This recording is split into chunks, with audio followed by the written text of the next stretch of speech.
This video will help you sleep and relax. But before we begin, I would like to know which city you're from and what time you're watching this. Now, subscribe to the channel, relax, and let's begin. I was on a road trip, just me and the open road. It was supposed to be a chance to clear my head, get away from the daily grind and all that. I'd been feeling burnt out at work, so I decided to take a week off and just drive. No real destination in mind, just wherever the road took me. For the first couple days it was great. I was cruising down highways, stopping at quirky roadside attractions, staying at little motels in small towns. I felt relaxed for the first time in months. But then things started to get weird. I rely pretty heavily on GPS when I'm driving in unfamiliar areas. I'm not great with maps, and I like having that voice tell me where to go. So I had my phone mounted on the dashboard, guiding me along. At first I didn't really pay attention to the routes it was choosing. I figured it knew best, right? But gradually I started to notice we were moving away from the main roads. The GPS kept directing me onto smaller and smaller back roads. At first I didn't think much of it. Maybe it was trying to help me avoid traffic or take some kind of scenic route. As the day wore on, though, I started to get an uneasy feeling. The roads were getting narrower, more overgrown. There were fewer and fewer signs of civilization. No gas stations, no houses, nothing. Just dense forest pressing in on both sides of the road. I kept thinking I should turn around, but every time I considered it, the GPS would chime in with recalculating route and direct me to keep going forward. I told myself I was just being paranoid. The GPS knew what it was doing, right? It would get me back to the main road eventually. But things kept getting creepier. The road turned to gravel, then to dirt. Tree branches scraped against the sides of my car. It was mid-afternoon, but the thick canopy overhead made it feel like twilight. I hadn't seen another car in hours. My phone had lost cell service a while back, but the GPS still seemed to be working. How was that even possible out here? I was starting to seriously freak out, but I felt committed to the route now. I'd come so far, surely I had to be close to wherever it was taking me. The road kept getting steeper and narrower. My tires were slipping on loose gravel. My knuckles were white on the steering wheel. Every instinct was screaming at me to turn back, but I kept going. Finally, I came around a sharp bend and slammed on the brakes. The road, if you could even call it that anymore, just ended, dropped off into nothing. I got out of the car on shaky legs and peered over the edge. There was a sheer drop of at least 100 feet into a ravine below. I stumbled back to my car, heart pounding. What the hell was going on? Had my GPS seriously just tried to drive me off a cliff? I sat there for a long time, too freaked out to move. When I finally got the nerve to turn the car around, I realized how close I'd come to not being able to. The road was so narrow there was barely room to maneuver. It took hours of careful driving to make it back to anything resembling civilization. My GPS kept trying to recalculate and take me down other sketchy-looking dirt roads, but I ignored it completely at that point. When I finally got cell service again, I pulled over and deleted the GPS app entirely. I ended up cutting my trip short after that and heading home. I just couldn't shake the feeling that something seriously messed up had happened. Like, had my GPS somehow been hacked? Was someone trying to lure me out there for some nefarious purpose? Or was it just a really, really bad malfunction?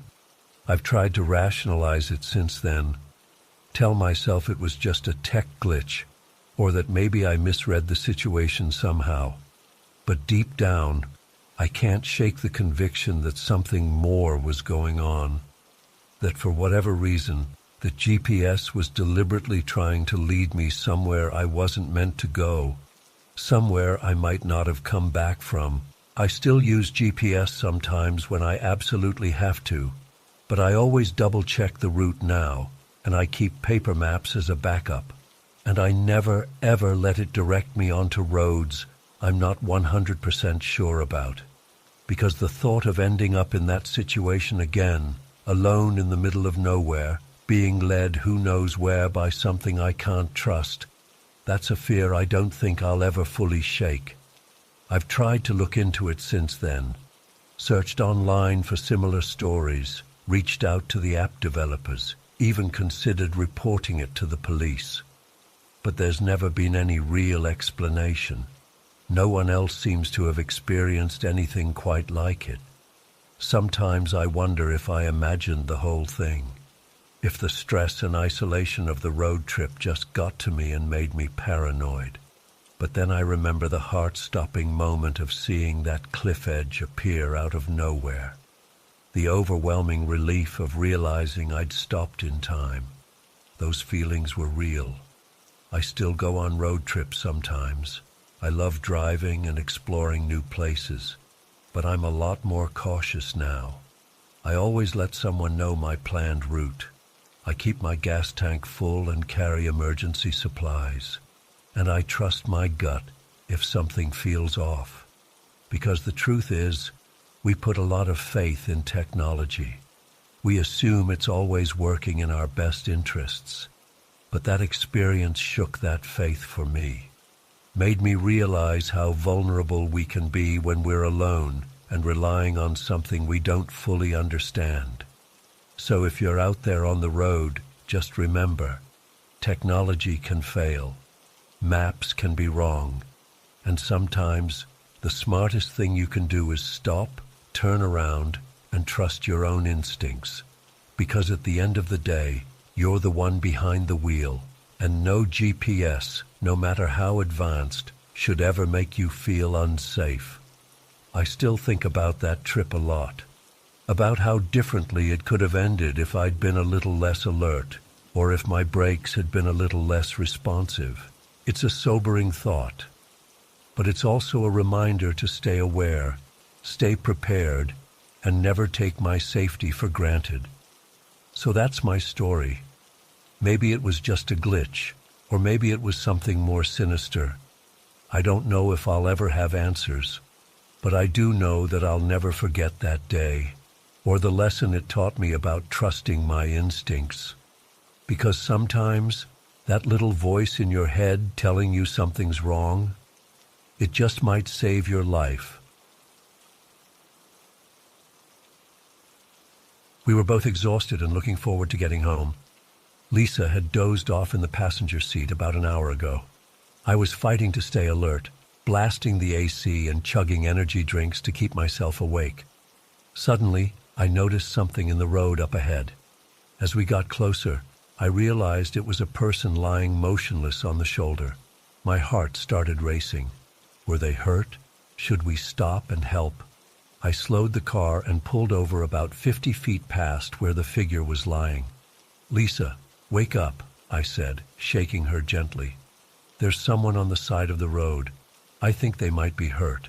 Lisa sat up groggily, rubbing her eyes. "What? Where are we?" "Middle of nowhere," I replied. "But there's someone lying on the ground back there. We should check on them."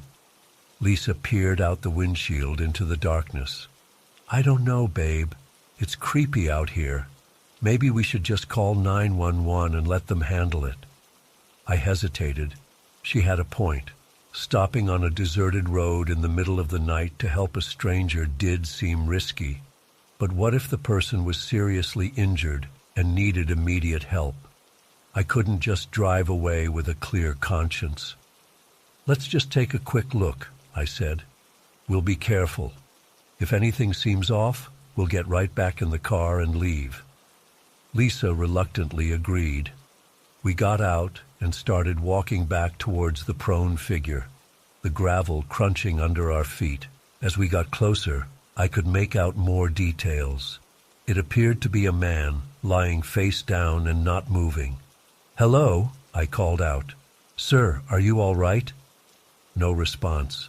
A chill ran down my spine. Something felt very wrong. Suddenly, the man sprang to his feet. Before I could even react, several more figures emerged from the darkness on either side of the road. They were all wearing ski masks and brandishing weapons. "Don't move," one of them shouted. "Hands up." Pure terror coursed through me as I realized we'd walked right into a trap.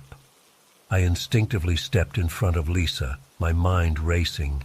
There were at least 5 or 6 of them that I could see. We were completely surrounded and outnumbered.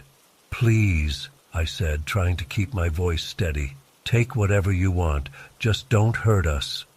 One of the masked men approached, pointing a gun at my chest. "Empty your pockets. Now." With shaking hands, I started to comply. But as I reached into my pocket, I noticed the man was standing a bit too close. Without thinking, I suddenly lunged forward and grabbed for his gun. Everything happened so fast after that. We struggled for control of the weapon as chaos erupted around us. I heard Lisa scream. The gun went off, the muzzle flash momentarily lighting up the darkness. Somehow, I managed to wrench the gun away. I fired wildly into the air, causing our attackers to momentarily scatter. "Run!" I yelled to Lisa. We sprinted back towards our car, my heart pounding so hard I thought it might burst. I could hear angry shouts and footsteps behind us. We reached the car and I fumbled with the keys, dropping them in my panic. "Hurry!" Lisa cried. I snatched up the keys and finally got the door open. We dove inside just as our pursuers caught up. I jammed the key in the ignition and floored it. The tires squealed as we peeled out onto the highway. Glancing in the rearview mirror, I saw the masked figures growing smaller in the distance. After a few minutes with no sign of pursuit, I finally allowed myself to breathe. "Are you okay?" I asked Lisa. She was shaking uncontrollably, tears streaming down her face. "I think so," she managed to say. What just happened?" I shook my head, still in disbelief. "I don't know, but we're safe now." We drove in tense silence for a while, both of us too shaken to speak. I kept checking the mirrors, half expecting to see headlights gaining on us at any moment. But the road behind us remained empty. After about an hour, we finally started to relax a bit. The adrenaline was wearing off, leaving us drained and jittery. We decided to stop at the next town we came to and get a hotel room for the night. Neither of us felt safe continuing our journey in the dark. We found a small motel just off the highway and checked in. Once in our room, the full impact of what we'd just been through hit me. My legs gave out and I sank to the floor, overwhelmed by delayed shock and fear. Lisa sat beside me and we clung to each other, both of us trembling. "We could have died," she whispered. "I know," I said. "I'm so sorry I stopped. I should have listened to you." She shook her head. "You were just trying to help someone. We had no way of knowing." We stayed up most of the night, too keyed up to sleep. We went over every detail of what happened, trying to make sense of it. Who were those people? How long had they been waiting there? How many other unsuspecting travelers had fallen victim to their trap? The next morning, we debated whether to report the incident to the police. But we realized we had very little useful information to give them. It had all happened so fast, and in the dark. We couldn't describe the attackers beyond men in ski masks. We didn't even know exactly where on the highway it had occurred. In the end, we decided to just try to put it behind us and get home. But as we got back on the road, I found myself scanning every vehicle we passed, wondering if our attackers were still out there somewhere. The incident left us both shaken for a long time afterwards. We became much more cautious about traveling, especially at night. For months, I had nightmares about masked figures emerging from the darkness. Lisa developed anxiety about being in the car for long periods. It's been over a year now, and we've mostly moved past it. but I still get a chill whenever I see someone stopped on the side of the road. That night opened my eyes to how quickly an ordinary situation can turn dangerous. It made me realize how vulnerable we all are, and how thin the line is between safety and peril. I'm sharing this story as a warning to others. Be cautious when traveling in isolated areas, especially at night. Trust your instincts if a situation feels off. And remember that sometimes the most dangerous predators are the human ones. We were lucky to escape relatively unscathed that night, but the memory of those terrifying moments will stay with me forever. It was a harsh reminder that the world can be a dangerous place, and that evil can lurk in the most unexpected places, even on a quiet stretch of highway in the middle of nowhere.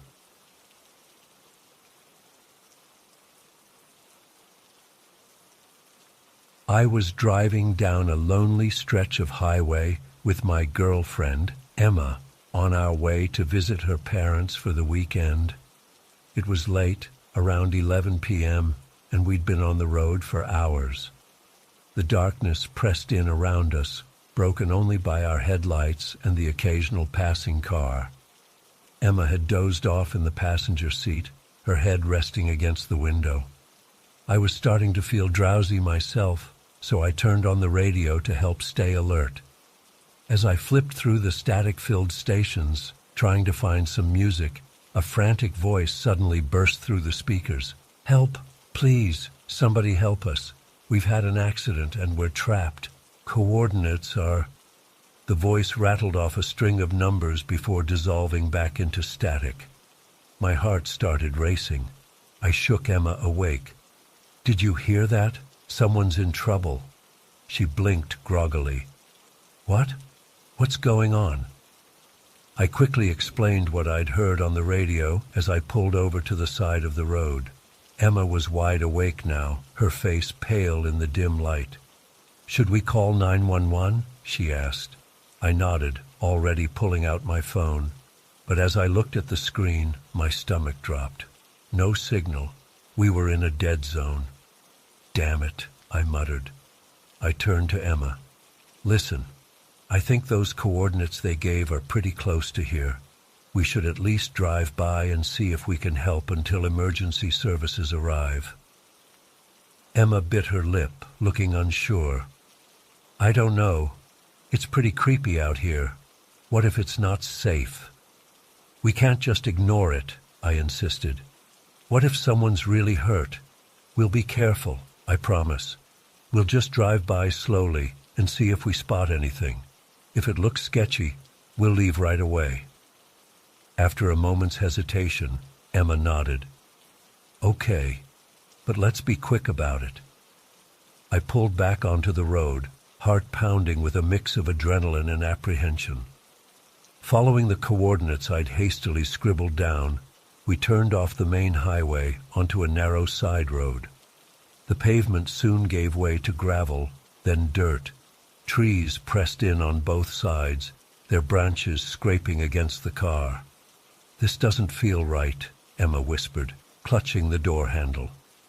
I was starting to have second thoughts myself, but I pressed on.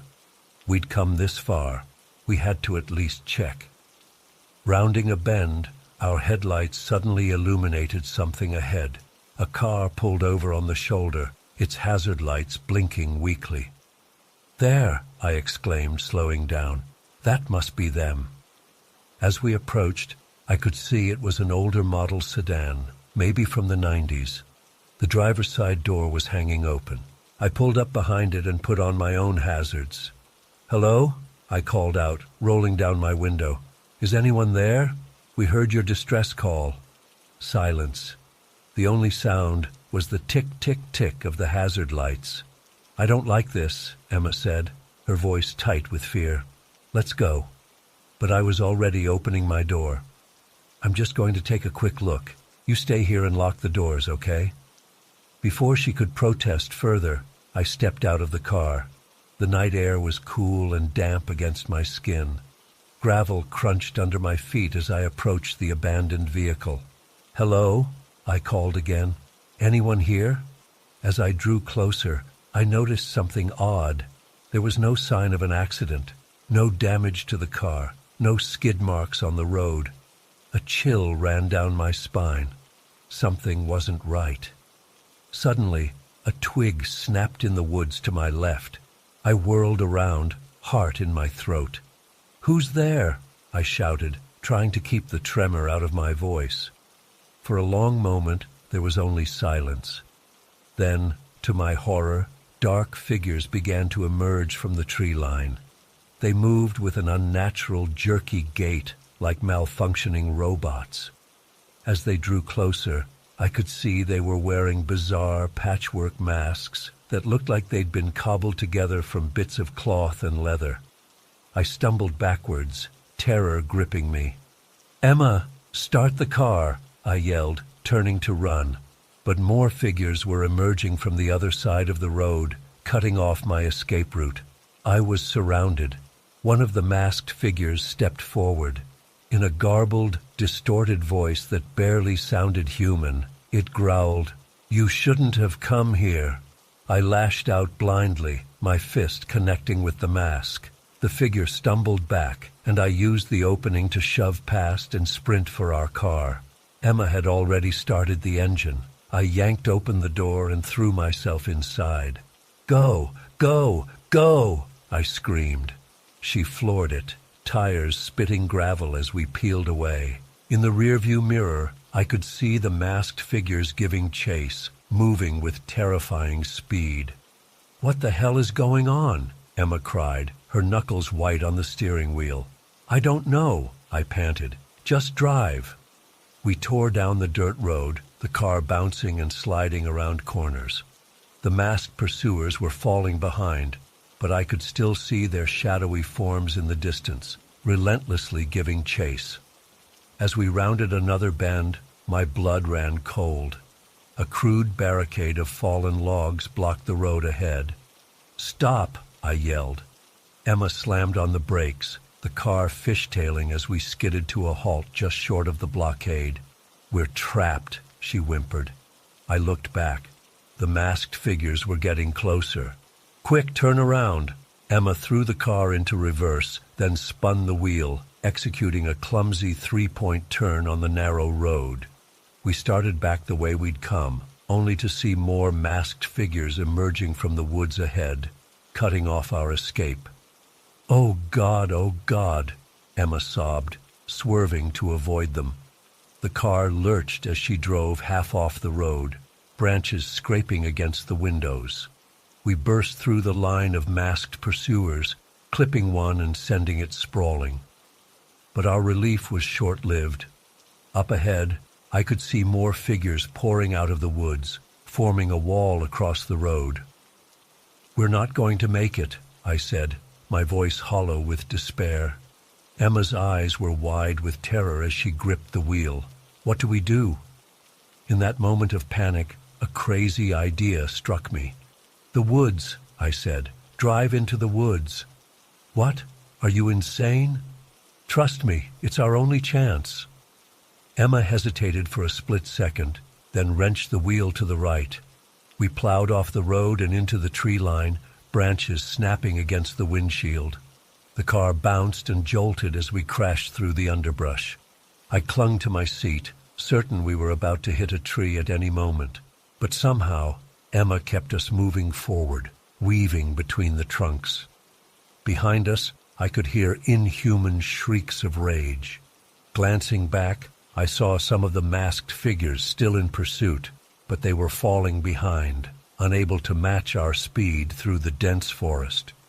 We drove on for what felt like hours, though it was probably only minutes. The woods seemed endless, and I was starting to fear we'd get hopelessly lost. But then, miraculously, I spotted lights up ahead. "There!" I shouted, pointing. "I think that's the highway." Emma gunned the engine, and we burst out of the tree line onto the shoulder of the main road. She swerved back onto the pavement, tires squealing. We sped down the highway, both of us too scared to speak. Every shadow on the roadside looked like a masked figure ready to pounce. I kept expecting to see them appear in the rearview mirror, but there was nothing but empty road behind us. After about 20 minutes of driving in tense silence, we finally saw signs of civilization. A gas station up ahead, its fluorescent lights a beacon of normalcy in the night. Emma pulled in and parked by the pumps, her hands shaking as she turned off the engine. We sat there for a long moment, both trying to process what had just happened. "Are you okay?" I finally asked.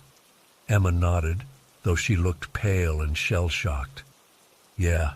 You?" "I think so." I ran a hand through my hair, my mind reeling. What the hell was that back there?" She shook her head. "I don't know. It doesn't seem real, like some kind of nightmare." I pulled out my phone, relieved to see I had signal again. "We need to call the police. Whatever that was, it wasn't right." As I dialed 911, a thought struck me. I quickly switched on the radio, flipping through stations, but there was no sign of the distress call we'd heard earlier. Just normal late-night programming. The 911 operator answered, and I haltingly tried to explain what had happened. She listened patiently, but I could hear the skepticism in her voice. It did sound crazy, even to my own ears. She said they'd send a patrol car out to investigate, but I could tell she didn't really believe us. I couldn't blame her.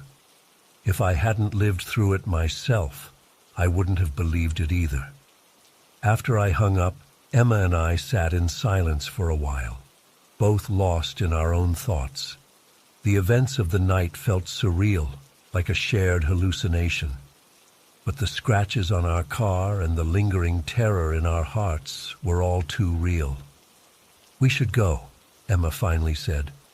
"I don't want to be here if they find us." I nodded, feeling a chill at the thought. We filled up the tank and got back on the road, both of us jumping at every shadow. We drove through the night, not stopping until we reached Emma's parents' house the next morning. We told them we'd had car trouble to explain our late arrival, not wanting to worry them with the full story. In the days and weeks that followed, we tried to make sense of what had happened. We scoured local news reports, looking for any mention of similar incidents, but found nothing. The police never followed up with us about their investigation. Sometimes late at night, I find myself wondering if it really happened. If maybe we both just fell asleep at the wheel and shared some kind of vivid nightmare. But then I'll catch a glimpse of the deep scratches on the side of our car, or wake up in a cold sweat from dreams of masked figures emerging from dark woods, and I know it was real. We never drive down lonely rural roads at night anymore, and we always ignore calls for help on the radio. Some traps, once escaped, you don't risk falling into again.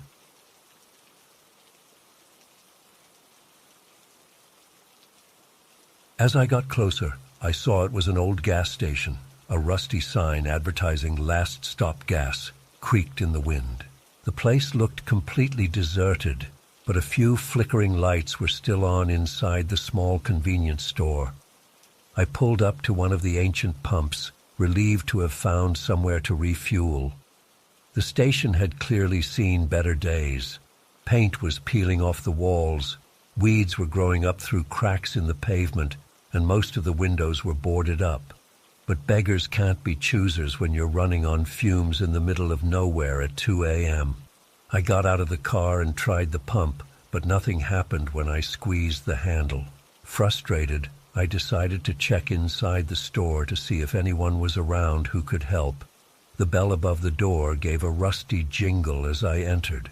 The interior was dimly lit by a few buzzing fluorescent tubes. Dust-covered shelves held ancient-looking cans and packages. The whole place had a musty, abandoned feel. "Hello?" I called out. No answer. I wandered behind the counter, hoping to find some way to activate the pumps. That's when I noticed a door marked "Employees Only," slightly ajar. I hesitated for a moment, then pushed it open. "Is anyone back here? I need some help with the gas pumps." The back room was pitch black. I fumbled along the wall until I found a light switch and flicked it on. What I saw made my blood run cold. There were people, at least a dozen of them, standing motionless in the dimly lit storeroom. Men, women, even a couple kids. But something was terribly wrong. Their eyes were open but completely blank, staring at nothing. They didn't react at all to the light coming on or to my presence. It was like they were frozen in place. I stumbled backward in shock, my heart pounding. "Hello, are you okay?" I managed to stammer out. No response. They didn't even blink. That's when I noticed the smell, a sickly sweet odor that made me gag. And there was something else. A faint buzzing or humming sound coming from deeper in the room. Every instinct was screaming at me to run, but a morbid curiosity kept me rooted to the spot. I inched forward, peering into the shadows at the back of the storeroom. There was something there, a shape that didn't quite make sense to my eyes. As I got closer, I realized with growing horror that it was some kind of creature. It was vaguely humanoid, but wrong in a way that made my skin crawl. Its proportions were all off, limbs too long and jointed in unnatural ways. But the worst part was its face, or rather, its lack of one. Where features should have been, there was just smooth, pale flesh. I was paralyzed with terror as the thing slowly turned towards me. Though it had no eyes, I could feel it looking at me. Then it spoke, not out loud, but directly into my mind somehow. "Join us," it said in a voice like static electricity. "Become one with us. Let go of your burdens, your pain, yourself." To my horror, I felt my body start to move forward against my will. My legs were carrying me towards the creature and the group of catatonic people. I tried to resist, to turn and run, but it was like my muscles weren't responding to my commands anymore. Just as I was about to be pulled into the group, a truck horn blared from outside, shattering the trance-like state I was in. I snapped back to myself and bolted for the door, slamming it behind me as I ran through the store and out into the night. I jumped in my car and peeled out of there as fast as I could, not even caring about being low on gas anymore. In the rearview mirror, I swear I saw shadowy shapes moving in the windows of the store, watching me drive away. I drove for hours, shaking and on the verge of tears, before I found another gas station, a normal one this time, thank God. As I filled up my tank with trembling hands, I tried to make sense of what I'd seen. Part of me wanted to call the police, but what would I even say? I had no proof, and the whole thing sounded insane. Who would believe me? I couldn't shake the feeling that if I tried to report it or go back there, something terrible would happen. It's been weeks now, and I still have nightmares about that night. Sometimes I wake up in a cold sweat, feeling like that faceless thing is in the room with me, trying to pull me back. I avoid driving on lonely roads at night now, and I never ever stop at isolated gas stations anymore. I don't know what that creature was or what it was doing to those people. Some kind of mind control, alien abduction, a hallucination brought on by carbon monoxide or something. I've run through 1,000 explanations in my head, but nothing quite fits. All I know is that something evil and unexplainable exists out there in the dark places of the world, and sometimes, if you're unlucky, you might stumble across it when you least expect it. So be careful out there, especially when you're alone on the road at night. You never know what might be waiting for you at that next stop. I still can't drive past a gas station at night without breaking into a cold sweat. The image of those blank-eyed people and that faceless creature is seared into my memory. Sometimes I wonder if I really escaped, or if part of me is still there in that storeroom, trapped in an endless nightmare. I've tried to research similar incidents, looking for any explanation of what I experienced. But I've found nothing concrete, just vague urban legends and conspiracy theories. It's like the whole thing was some kind of shared hallucination or mass hysteria. But I know what I saw. It was real. The worst part is the lingering doubt, the nagging feeling that maybe I should have done more to help those people. But what could I have done? I was barely able to save myself. And who knows if they even wanted to be saved. That creature said something about letting go of burdens and pain. Was it offering some twisted form of relief to lost souls? I'll never know for sure what happened that night. But I do know that I'll carry the trauma of it with me forever.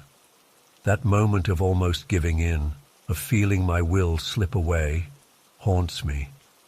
It was like staring into an abyss of nothingness, feeling my very self start to dissolve.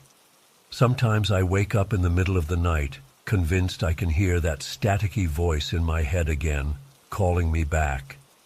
In those moments, it takes everything I have not to just get in my car and start driving, as if pulled by some invisible force.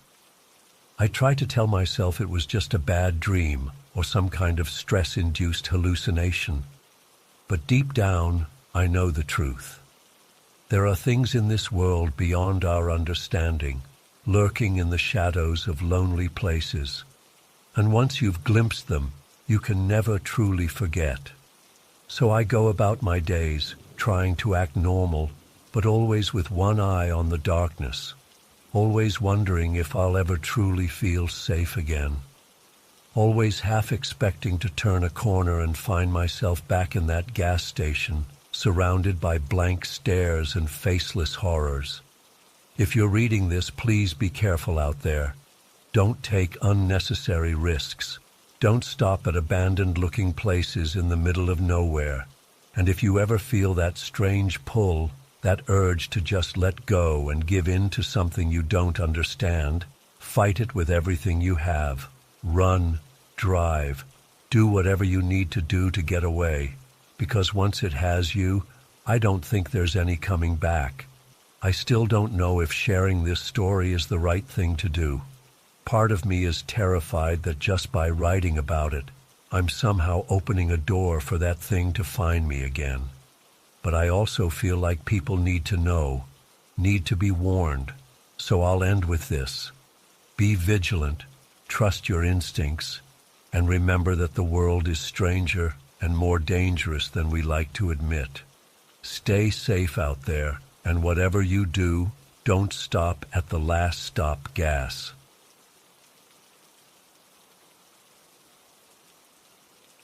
I pulled up to the pickup location, a dimly lit street corner.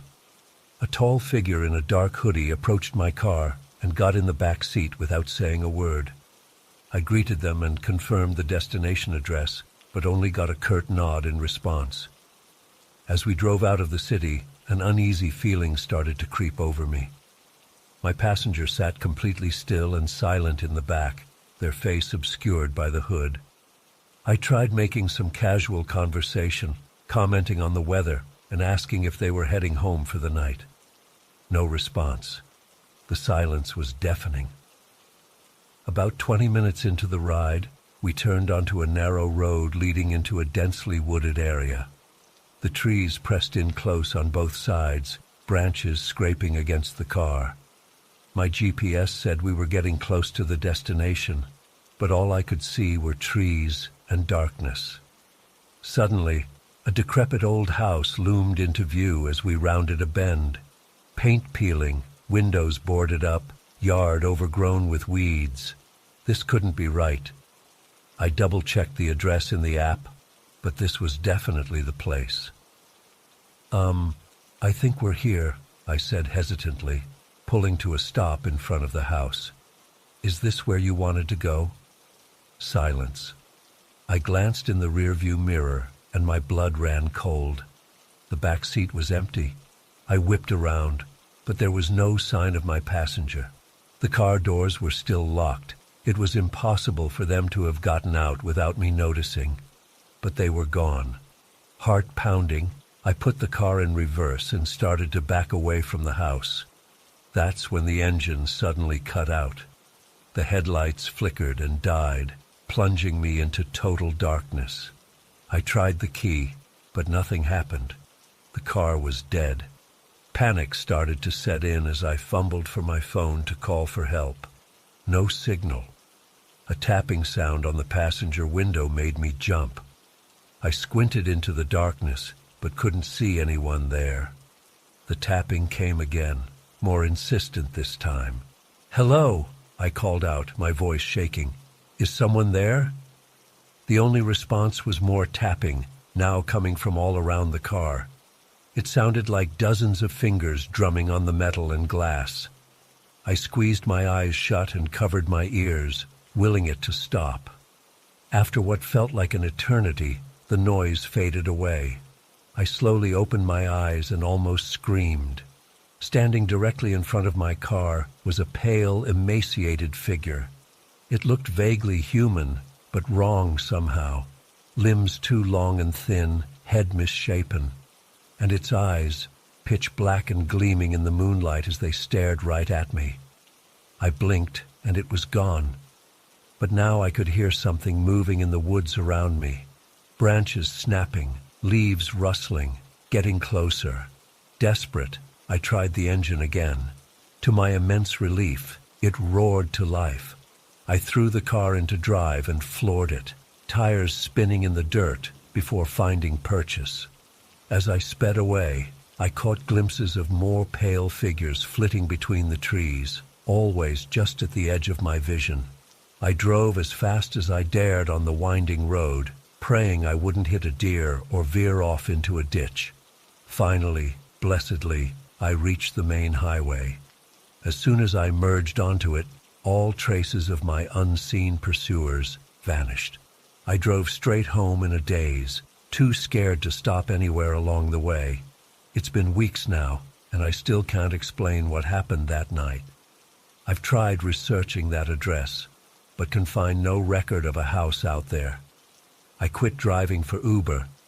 I can't bring myself to pick up strangers in the dark anymore. Sometimes I wake up in the middle of the night, heart racing, convinced I hear that tapping sound again. And when I close my eyes, I still see those gleaming black eyes staring at me from the darkness. I don't know what I encountered out there in those woods, but I know I never want to go back. Some fares just aren't worth it.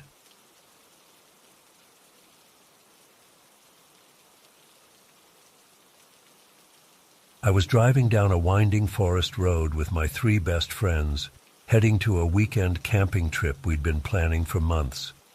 The sun was setting, casting long shadows through the trees. We were all in high spirits, laughing and joking around as we made our way deeper into the wilderness. Suddenly, I noticed a fallen tree blocking the road ahead. I slowed the car to a stop, wondering if we could move it ourselves. Before I could even put it in park, 2 masked men wielding guns jumped out from the bushes on either side of us. My heart nearly stopped. This couldn't be happening. One of them shouted for us to get out of the car with our hands up. My friends and I exchanged terrified glances, frozen in shock. When we didn't move fast enough, one of the men fired a warning shot into the air. The sound jolted us into action. With trembling hands, I turned off the engine, and we slowly got out of the car. The masked men roughly shoved us to our knees on the gravel road. I could hear my friends whimpering in fear. One of the men started rifling through our belongings in the car, while the other kept his gun trained on us. "Where's all your cash and valuables?" the man demanded. We don't have much," I stammered. "We're just college students on a camping trip." He cursed in frustration. "Well, you better have something worth our time, or this is going to get real ugly." Suddenly, headlights appeared around the bend. Another car was approaching. The men panicked, not expecting anyone else on this remote road. In their moment of distraction, I saw an opportunity. I quickly whispered to my friends to make a run for it into the woods on my signal. As the approaching car got closer, I shouted, "Now!" and we all scrambled to our feet and took off running into the dense forest. Gunshots rang out behind us as we crashed through the underbrush. Branches whipped at my face as I ran blindly in the fading light, my only thought to get as far away as possible. I have no idea how long I ran for. My lungs were burning and my legs felt like jelly. Eventually I slowed to a stop, gasping for air. That's when I realized with horror that I was alone. In the chaos of our escape, I'd gotten separated from my friends.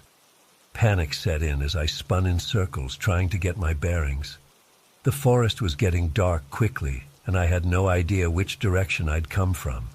I was lost, weaponless, and potentially being hunted by armed criminals. I tried to steady my breathing and think rationally. I needed to find somewhere to hide for the night, and then try to make my way back to the road in the morning. As I crept through the woods looking for shelter, every snapping twig made me flinch. After what felt like hours, I came across a small cave in a rocky hillside. It wasn't much, but it would have to do. I curled up inside, exhausted and terrified. Sleep was impossible. Every sound had me on edge, imagining the masked men finding me at any moment. As the long night dragged on, my mind raced with horrible scenarios. Were my friends okay? Had they managed to escape or been recaptured? And what about that other car that had been coming down the road? Had those people stumbled into danger too? When the first rays of dawn finally started to lighten the sky, I cautiously emerged from my hiding spot. I was stiff, cold, and disoriented after the sleepless night. But I knew I had to try to find my way back to civilization. I picked a direction and started walking, hoping I was heading towards the road. After about an hour, I heard the faint sound of rushing water. Following the noise, I came to a small river. This was good. Rivers often lead to roads or towns eventually. I decided to follow it downstream. As I made my way along the riverbank, I tried to push away thoughts of my friends' fates. I had to focus on my own survival for now. But the guilt was overwhelming. Why had I suggested we take this remote route as a shortcut? If only we'd stuck to the main highway, none of this would have happened. By midday, my stomach was growling fiercely. I hadn't eaten since yesterday afternoon. I found some wild berries that I recognized as safe and ate a handful, but it did little to satisfy my hunger. My feet were blistered and every step was agony, but I forced myself to keep moving. Just when I was starting to lose hope, I heard something that made my heart leap, the distant rumble of a vehicle engine. Scrambling up a steep embankment, I emerged onto a dirt logging road. I wanted to cry with relief. I started walking along the road, praying a car would come by soon. After about 30 minutes, an old pickup truck appeared. I waved my arms frantically, and the kindly older couple inside stopped to help. They were horrified by my story and immediately offered to drive me to the nearest town. At the local police station, I gave a statement about what had happened. They told me search parties were already out looking for us after our families reported us missing.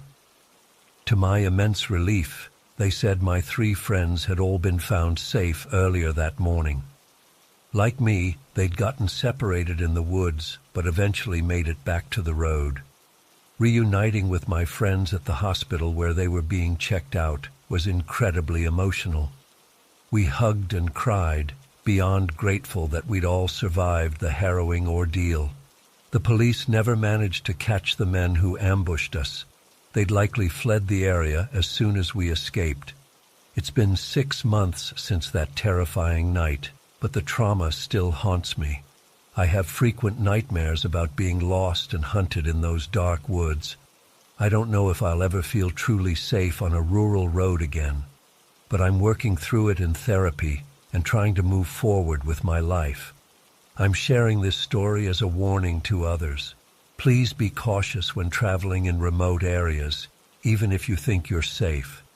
Evil can lurk anywhere. Always trust your instincts if something doesn't feel right, and cherish every moment with your loved ones. You never know when a simple trip could turn into a fight for survival. I'd been living alone in my 2-bedroom apartment for about 6 months when the strange occurrences began. At first it was just little things I could easily dismiss. A misplaced item here, a strange noise there. I chalked it up to forgetfulness or my imagination running wild in the quiet solitude of my home. But as the days went on, the incidents became harder to ignore. I'd wake up to find dirty dishes in the sink that I was certain I'd cleaned the night before. The milk carton would be nearly empty when I swore it had been full just yesterday. My favorite mug would be sitting on the coffee table with a ring of dried coffee inside, even though I always washed it immediately after use. I started to feel on edge, questioning my own sanity. Was I sleepwalking, having some kind of dissociative episodes? The constant uncertainty was maddening. I found myself obsessively checking and rechecking things, trying to catch myself in the act of whatever bizarre behavior was causing this. One night, I woke suddenly from a deep sleep, heart pounding. In the silence of the darkened apartment, I heard it. The unmistakable creak of a floorboard from down the hall. My blood ran cold. I lay frozen in bed, barely daring to breathe as I strained my ears. Another creak, then the soft click of a door closing.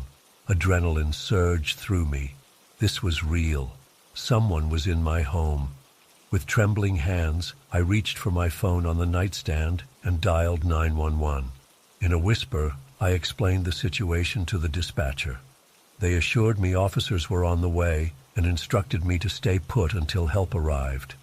Those next few minutes felt like an eternity. I clutched my phone like a lifeline, every muscle tense as I listened for any further sounds. My mind raced through possibilities. A burglar? Some deranged killer? But if that were the case, why hadn't they attacked me in my sleep? When I heard the knock at my front door, I nearly jumped out of my skin. "Police, open up," a voice called. Relief washed over me as I scrambled out of bed. I led the 2 officers through my apartment, explaining the situation in a rush of words. They searched methodically, checking every room, closet, and possible hiding place. But they found nothing. No sign of an intruder, no evidence of forced entry. "Are you sure you heard something, sir?" one officer asked, his tone skeptical. Sometimes our minds can play tricks on us when we're alone. I insisted I knew what I'd heard, but I could see the doubt in their eyes. They took my statement and gave me a card with the non-emergency number before leaving. As the door closed behind them, I felt utterly alone and more unsettled than ever. Sleep was out of the question now. I paced restlessly, going over every inch of the apartment myself. That's when I noticed it, a faint smudge on the doorknob of my spare bedroom. I rarely went in there, using it mainly for storage. But now, looking closer, I saw more smudges along the doorframe. Heart in my throat, I turned the knob and pushed the door open. At first glance, everything seemed normal. Boxes stacked against the walls, old furniture draped in sheets. But as my eyes adjusted to the dim light, details began to emerge that made my skin crawl. A rumpled blanket peeking out from behind a stack of boxes, an empty water bottle tucked in a corner, and there, barely visible beneath the window, fingernail clippings scattered on the carpet. My legs nearly gave out as the horrifying realization hit me. Someone had been living in here, in my home, for who knows how long. I stumbled back, slamming the door shut.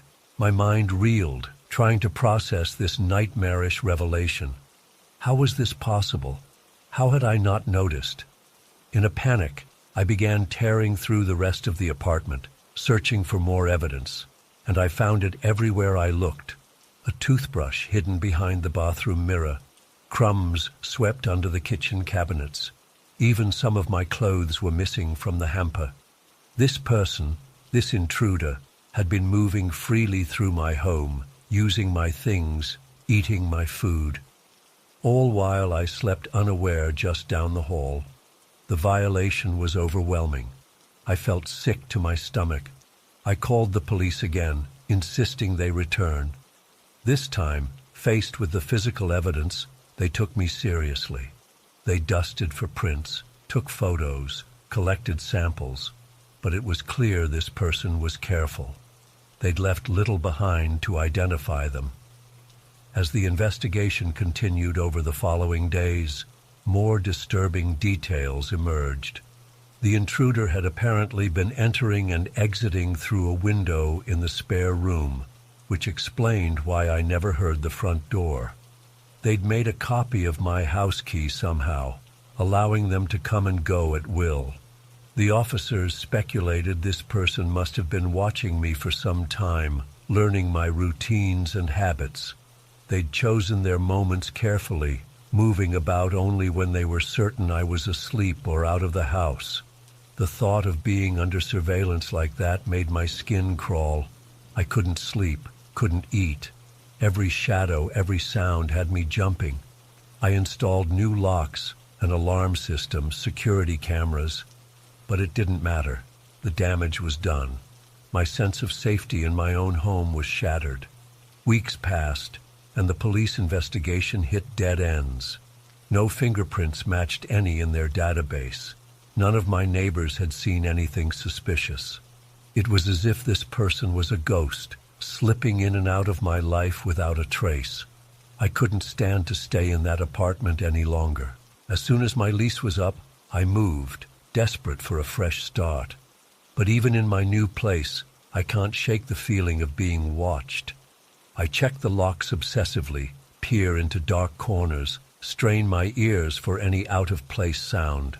Sometimes in the dead of night, I swear I can hear breathing that isn't my own. A soft footstep in the hall, the quiet click of a door, and I wonder, are they here too? Have they followed me? Or is it just the lasting echoes of that terrifying time, forever etched into my psyche? I may never know for certain. But one thing is clear. I'll never again take for granted the sanctity and safety of my own home. Because now I know firsthand how easily that illusion can be shattered, leaving behind only fear and paranoia in its wake. To this day, I struggle to make sense of what happened. Who was this person? What did they want? Why me? The questions haunt me, keeping me up at night. I've tried therapy, medication, even considered moving to a different city entirely. But no matter where I go or what I do, I can't escape the lingering dread. I find myself constantly looking over my shoulder, scrutinizing every face in a crowd, wondering if they're the one. Could it be that friendly neighbor who always says hello? The delivery person who seems to know my schedule a little too well? I hate living with this constant suspicion, but I can't help it. The experience has changed me in ways I'm still discovering. I've become hyper-vigilant, noticing details I never would have before. The slightest irregularity in my surroundings sets off alarm bells in my head. It's exhausting, living on high alert all the time, but I can't seem to turn it off. I've tried to find some silver lining, some lesson learned from all this. Maybe it's made me more aware, more careful, but mostly, it's just left me feeling vulnerable and exposed in a world I once thought I understood. Sometimes, in my darkest moments, I wonder if I'm still somehow being watched. If this unseen intruder is out there, laughing at my paranoia, planning their next move. It's a thought that sends chills down my spine and keeps me tossing and turning at night. I know I need to move on, to reclaim my life and my peace of mind. But how do you recover from something like this? How do you learn to trust again when your most basic sense of security has been so thoroughly violated? For now, all I can do is take it one day at a time. I'm trying to rebuild, to create new routines and find comfort in the familiar. But I know I'll never be the same person I was before. That carefree, trusting version of myself is gone, replaced by someone warier, more guarded. As I sit here writing this, sharing my story for the first time, I find myself glancing nervously at the shadows in the corners of the room. Was that movement I saw out of the corner of my eye just my imagination playing tricks again? I hope that by putting this experience into words, I can start to process it, to move past the fear and find some kind of closure. But a part of me knows that's wishful thinking. Some scars run too deep to ever fully heal. So I'll keep living, keep trying to find my way back to some semblance of normalcy. But I'll never forget, and I'll never stop wondering, are they still out there? Still watching? Still waiting for their chance to slip back into my life unnoticed? It's a question that may haunt me forever, a mystery with no resolution, leaving me forever changed and forever wary of the shadows that lurk just beyond the edge of perception.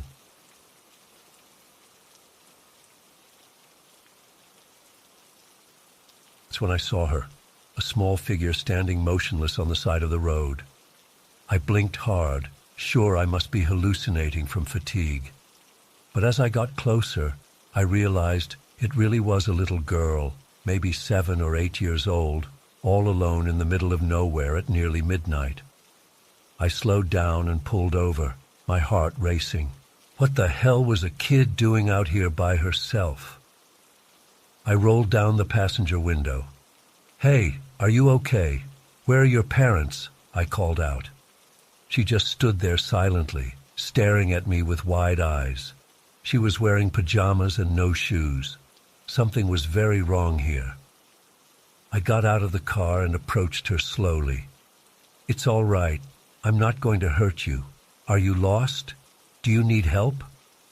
Up close, I could see tear stains on her cheeks. She looked terrified.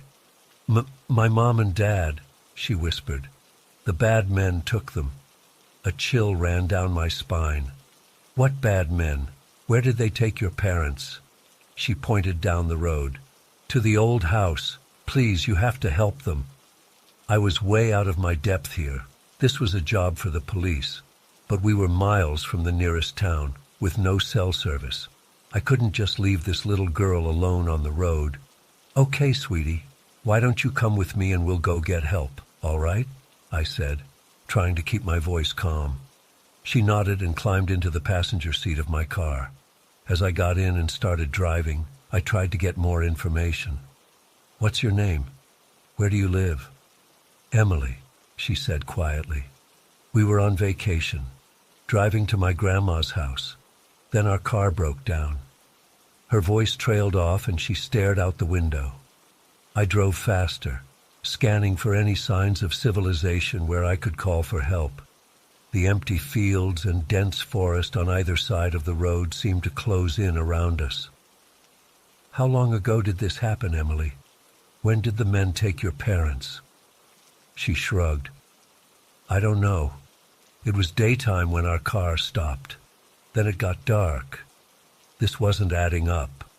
How long had she been out there alone? And who were these bad men she mentioned? I was about to ask more questions when Emily suddenly pointed. "There! That's the road they went down." I saw a narrow dirt track branching off into the woods.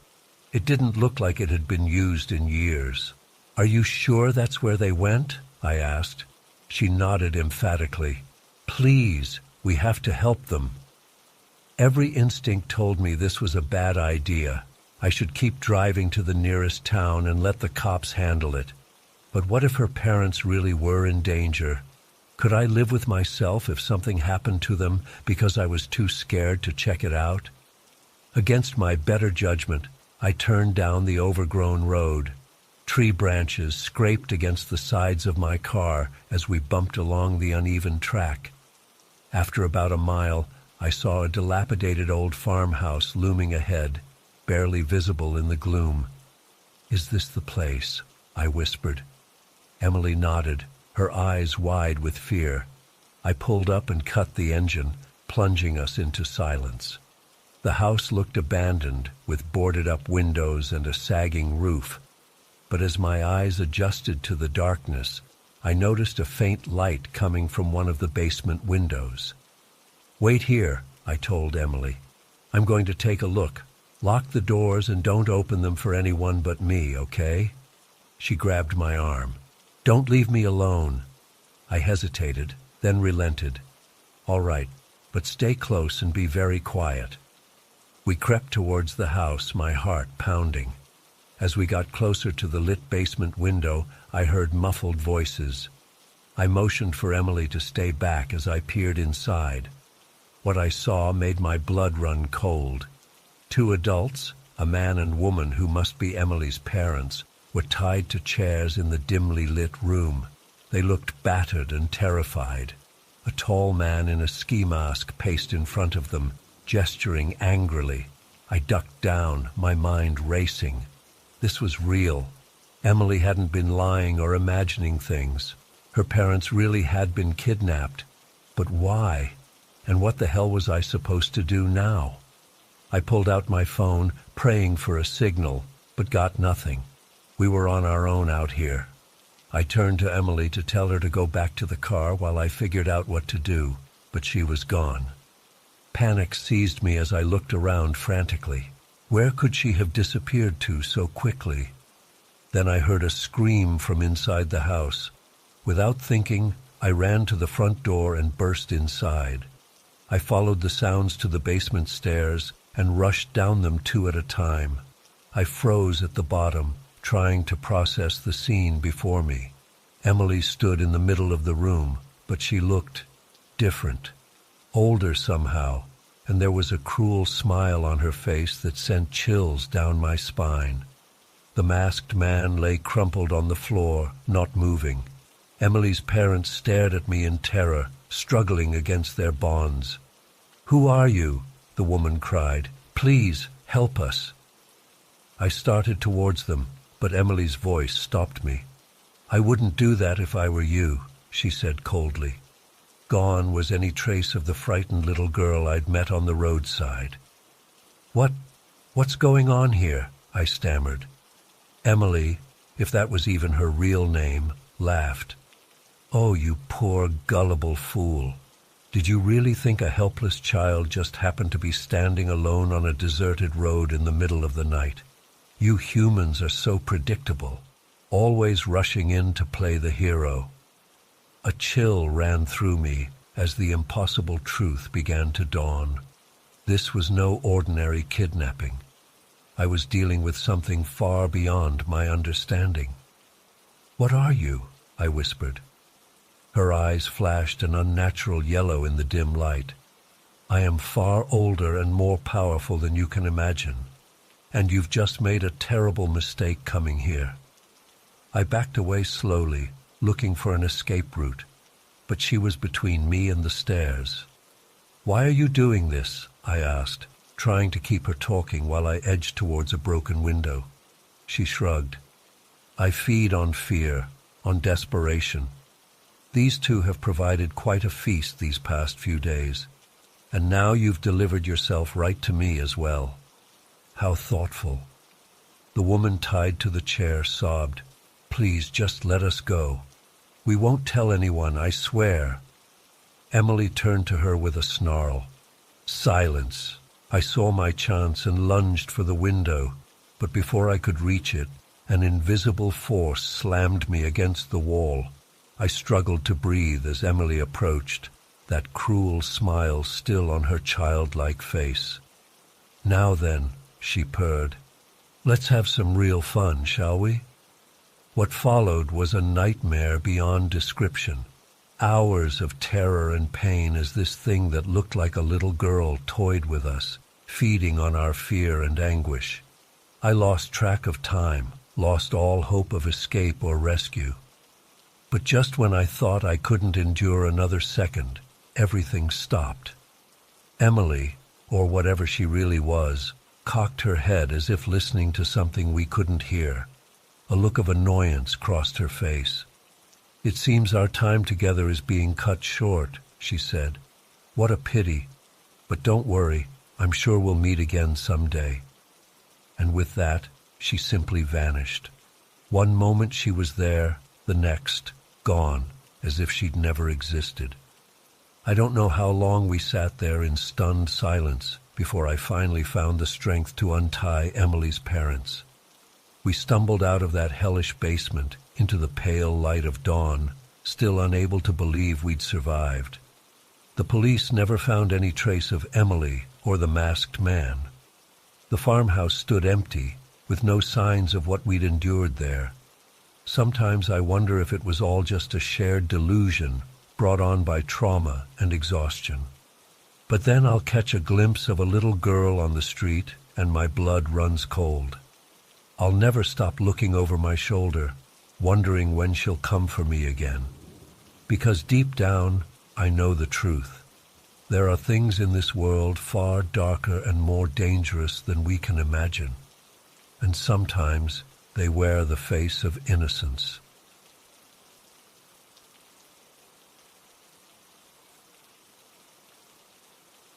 I was exhausted after a long day of shoveling snow. The blizzard had been relentless, dumping over 2 feet of powder in just 12 hours.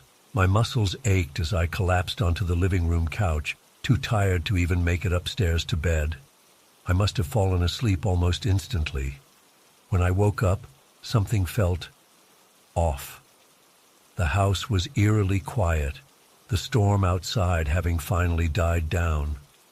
Pale moonlight filtered through the frosted windows, casting long shadows across the room. As my eyes adjusted to the darkness, I noticed something that made my blood run cold: wet boot prints on the hardwood floor. At first, I thought I must be seeing things. I blinked hard and looked again, but the prints were still there.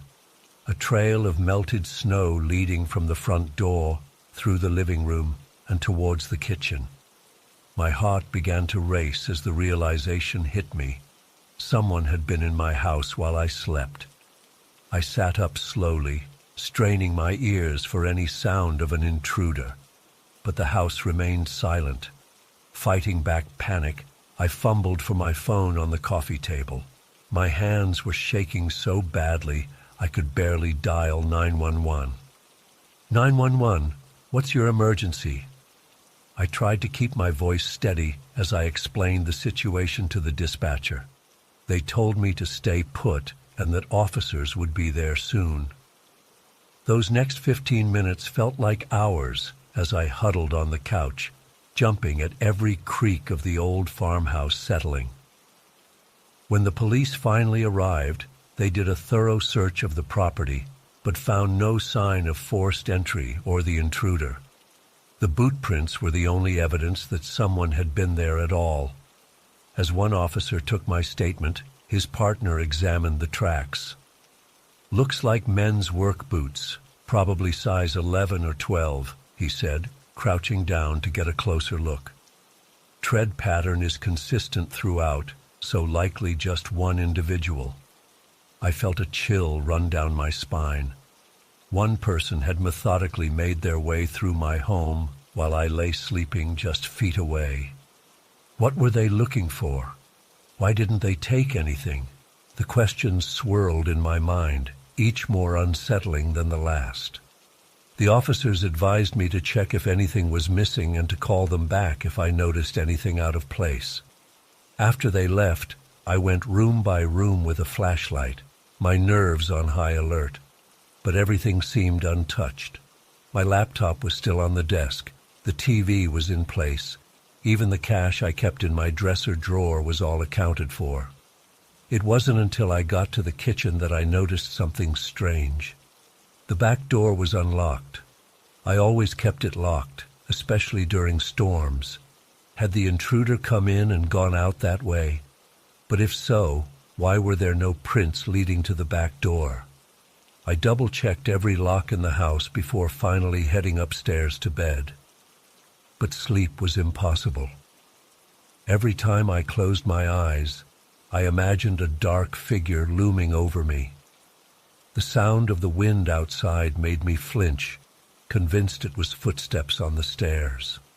As the first light of dawn began to creep through the windows, I gave up on sleep and went downstairs to make coffee.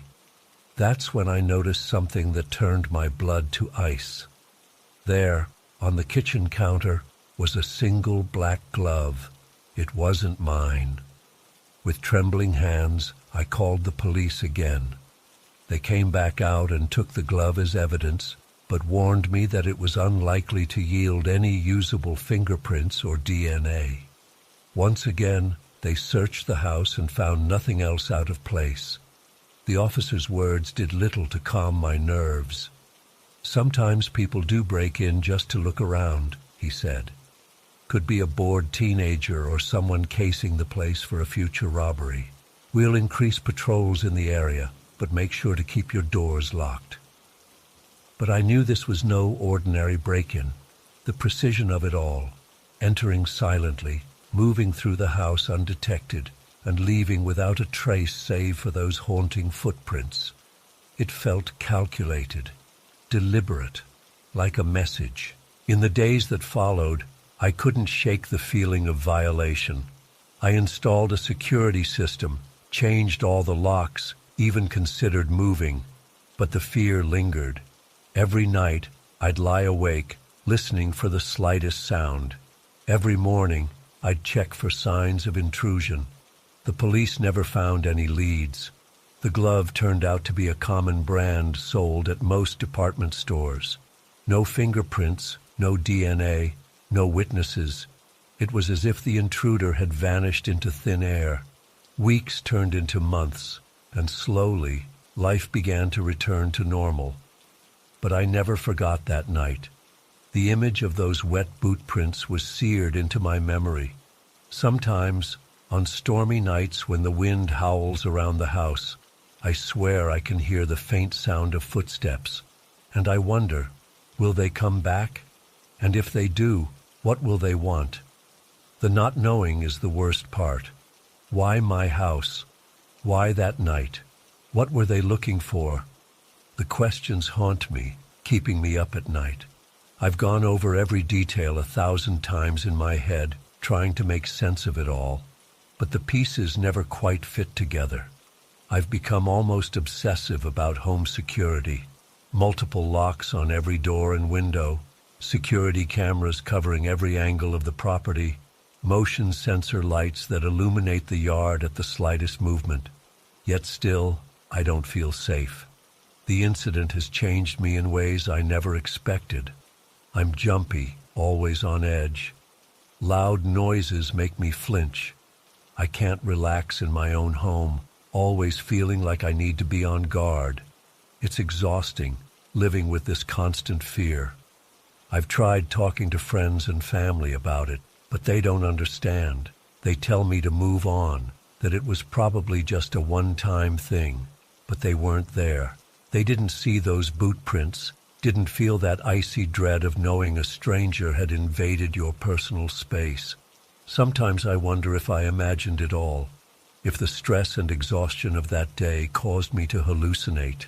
But then I remember the glove, that tangible piece of evidence that proves I'm not crazy, that someone really was in my house that night. I've considered moving, starting fresh somewhere new, but the thought of leaving feels like letting them win somehow. This is my home, my sanctuary. I shouldn't have to leave because of some phantom intruder. So I stay and I wait. Every night I check the locks, arm the security system, and try to sleep. And every morning I breathe a sigh of relief when I find everything as it should be.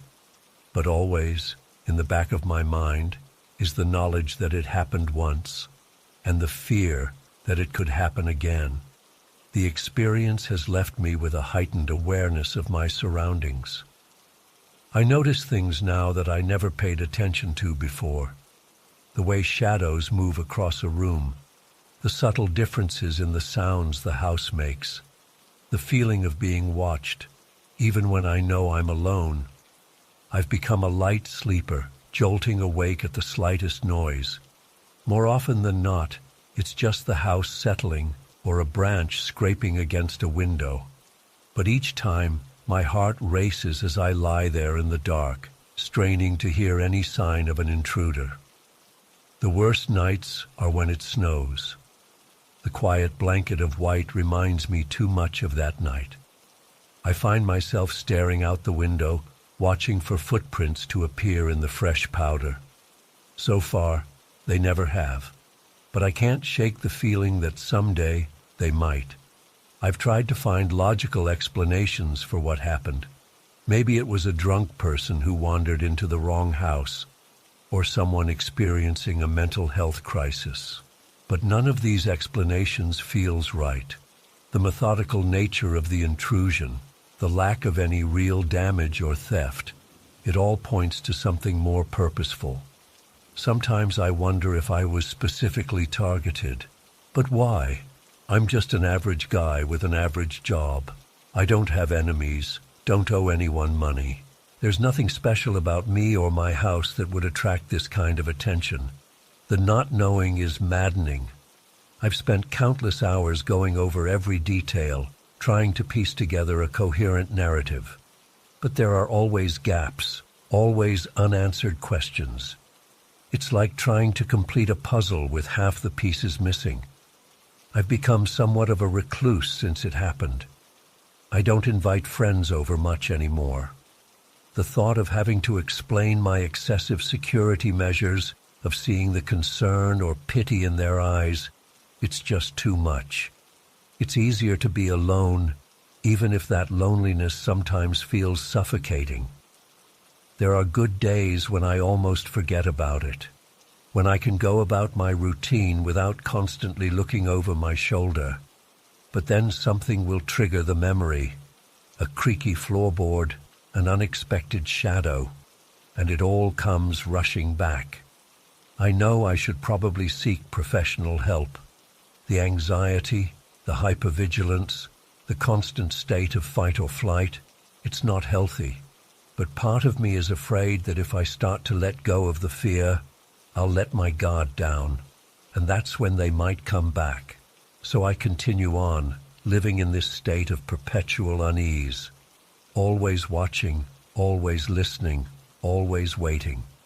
Because I know now that safety is an illusion, that in an instant, everything can change, and that sometimes the monsters we fear are all too real.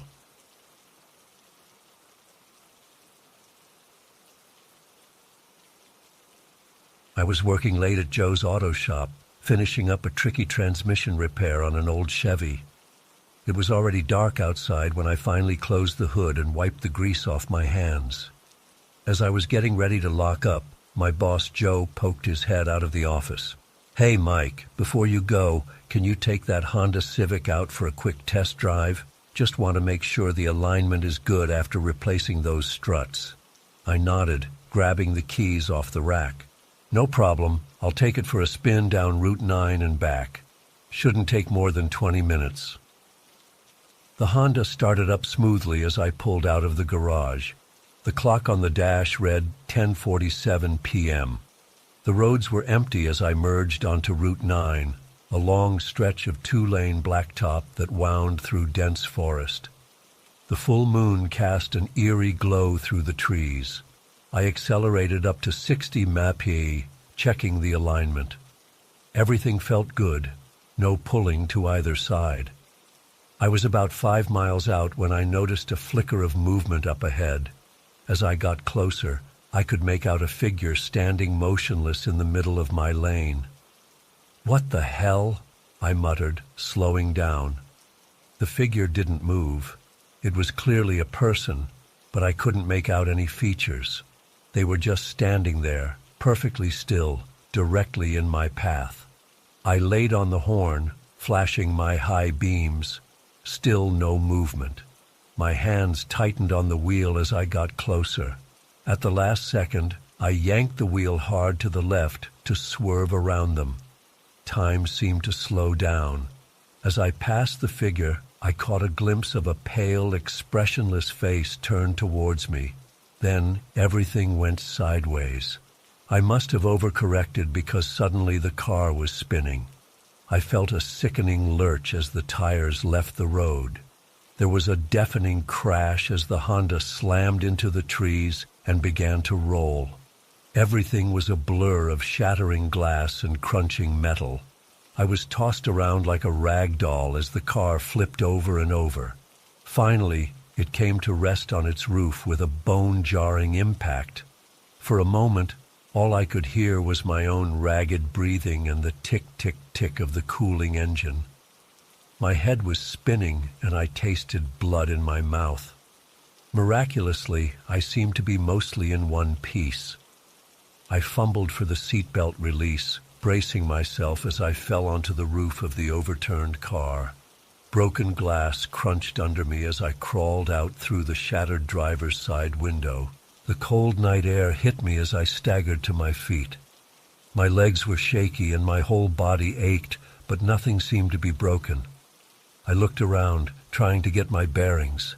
The Honda was a crumpled wreck, steam hissing from the crushed engine. How the hell had I survived that? Then I remembered what had caused the crash. The figure in the road. I spun around, scanning the trees, but saw no sign of anyone. Had I imagined it? Maybe I'd fallen asleep at the wheel. I pulled out my phone to call for help, but there was no signal out here. Cursing under my breath, I started limping back towards the road. I needed to flag down a passing car or walk back to town. As I emerged from the trees onto the shoulder, my blood ran cold. There was someone standing in the middle of the road, right where I'd swerved. It was a man, tall and lean, wearing a dark hooded sweatshirt. His hands were tucked into the front pocket, and his head was bowed, hiding his face in shadow. He stood completely motionless. "Hey!"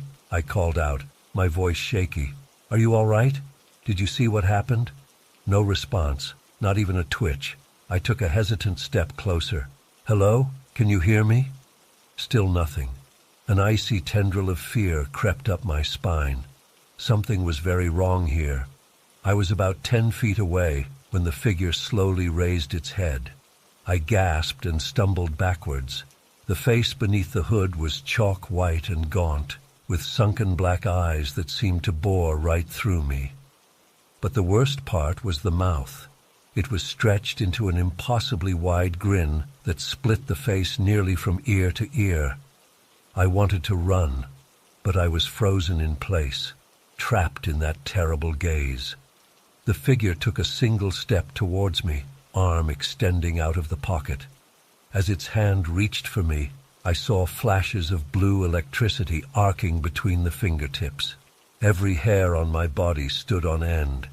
Some primal instinct finally broke through my paralysis, and I scrambled backwards. The moment I broke eye contact, the spell was broken. I turned and ran as fast as my battered body would allow, not daring to look back. My lungs burned and my legs screamed in protest, but sheer terror kept me going. I don't know how long I ran. It felt like hours, though it was probably only a few minutes. Finally, I saw headlights approaching and practically threw myself in front of the oncoming pickup truck. The driver, an older man in a flannel shirt, slammed on his brakes. "Jesus Christ, son, are you all right?" I was gasping for breath, unable to speak. I just shook my head and pointed back down the road. The man helped me into the passenger seat and drove me to the nearest hospital. On the way, I managed to stammer out some of what had happened. He clearly thought I was delirious from the crash, patting my shoulder and telling me to take it easy. At the hospital, They treated me for a mild concussion, whiplash, and various cuts and bruises. The police came to take my statement. I told them about the crash, but left out the part about the strange figure. I knew how crazy it would sound. The next day, Joe came to pick me up. He was relieved I was okay, but pretty upset about the totaled Honda. When we drove past the crash site, there was no sign of the wreck. The police had already towed it away. I've replayed that night over and over in my mind, trying to make sense of it. Was it all just a hallucination caused by the crash? But it had felt so real. I still can't drive that stretch of Route 9 at night. Whenever I see a hooded figure out of the corner of my eye, my heart starts racing. I keep expecting to see that ghastly grin, those reaching fingers crackling with electricity. I don't know what I encountered out there in the dark. All I know is that something impossible happened that night, something that defies explanation. And a part of me is terrified that someday, somehow, I'll come face to face with it again. I was 15 when it happened. Just another ordinary Tuesday during summer break. My parents were at work, and I had the house to myself. The plan was simple: spend the day gaming and enjoy the freedom of an empty house. Little did I know that this day would change everything. It started around noon. I was deep into a match of Call of Duty, headphones on, completely immersed in the virtual battlefield. That's when I heard it, a faint knocking at the front door. At first I thought it was just part of the game's audio, but as it persisted, I realized it was coming from outside my headphones. Pausing the game, I pulled off my headphones and listened. The knocking continued, slow and deliberate. 3 knocks, then silence. 3 more knocks, then silence again. It was an odd rhythm, almost methodical. I called out, "Who is it?" No response, just more knocking. A chill ran down my spine. Something felt off. We didn't get many unexpected visitors, especially on a weekday. I crept to the window and peeked through the blinds, careful not to make any noise. There was no one at the door, no car in the driveway, nothing. The knocking stopped as suddenly as it had started. I stood there, frozen, for what felt like hours, but was probably only a few minutes. When no more sounds came, I convinced myself it was just some kids playing a prank. Probably the neighbors' kids. They were always up to something. Shaking off the unease, I returned to my game, but I couldn't focus. My mind kept drifting back to that strange knocking. After dying for the 3rd time in a row, I decided to take a break and grab some lunch. As I headed to the kitchen, I noticed something that made my blood run cold. The front door was unlocked. I always locked it when I was home alone. It was a habit drilled into me by my parents. Had I forgotten this time? No, I was sure I hadn't. I distinctly remembered turning the lock after my parents left for work. My heart started racing. If I hadn't unlocked it, then how? I pushed the thought away. Maybe Mom or Dad had come home to grab something and forgot to lock up again. Yeah, that had to be it. Still, I made sure to lock it now, even sliding the chain into place for good measure. I tried to brush off the incident as I made myself a sandwich, but an uneasy feeling had settled in my stomach. The house suddenly felt different, alien. Every creak and groan of the old building made me jump. After lunch, I decided to switch to a less intense game, hoping it would calm my nerves. I settled on Minecraft, losing myself in the peaceful task of building a new castle. As the afternoon wore on, the earlier events began to fade from my mind. That's when I saw it. Out of the corner of my eye, a shadow moved across the hallway behind me. It was just a flicker, there and gone in an instant, but unmistakable. I whipped around, my heart pounding in my chest. "Hello," I called out, my voice shaky. No response. I got up slowly, my legs feeling like jelly. Is anyone there? Still nothing. Part of me wanted to run, to get out of the house and call for help. But another part, the part that still clung to rational explanations, urged me to investigate. It was probably just my imagination playing tricks on me, right? I crept down the hallway, checking each room as I went. My parents' bedroom was empty, the guest room untouched, the bathroom clear. With each empty room, I felt a mix of relief and mounting dread. If there was no one here, what had I seen? As I approached the last room, my bedroom, I hesitated. The door was closed, which was odd because I always left it open. My hand trembled as I reached for the doorknob. Taking a deep breath, I turned it and pushed the door open. Nothing. The room was exactly as I'd left it that morning. No sign of an intruder, no items out of place. I let out a shaky laugh, relief washing over me. I was just being paranoid, letting my imagination run wild. I turned to head back to the living room, ready to forget this whole ridiculous episode. That's when I saw it. A muddy footprint on the carpet just outside my bedroom door. A footprint that was definitely not mine. Panic seized me. Someone had been in the house. Someone might still be in the house. I ran for the front door, fumbling with the lock and chain with trembling hands. As soon as I got it open, I bolted outside, not stopping until I reached the end of the driveway.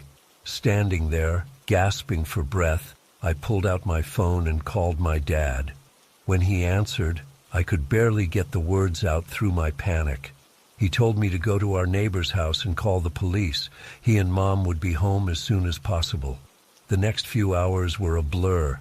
The police arrived, searched the house, and found nothing. No signs of forced entry. No muddy footprints. No evidence that anyone other than me had been in the house that day.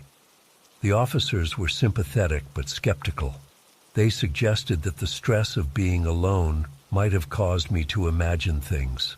My parents were more understanding, but I could tell they weren't entirely convinced either. In the days that followed, we changed the locks and installed a security system. My parents took turns staying home with me until I felt comfortable being alone again. But things were never quite the same. To this day, I can't explain what happened that Tuesday. Was it all in my head? A product of an overactive imagination and too many horror movies? Or was there really someone in the house with me, watching me, playing some twisted game? I don't have answers.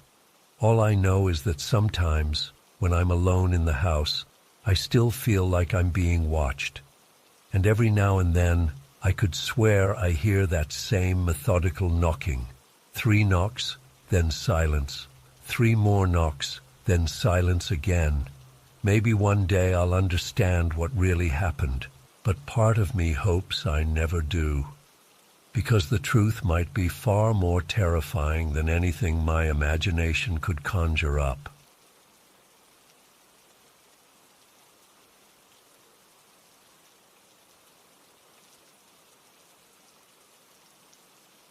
I'd gotten used to the usual creaks and groans of settling metal, the occasional skittering of rats or raccoons.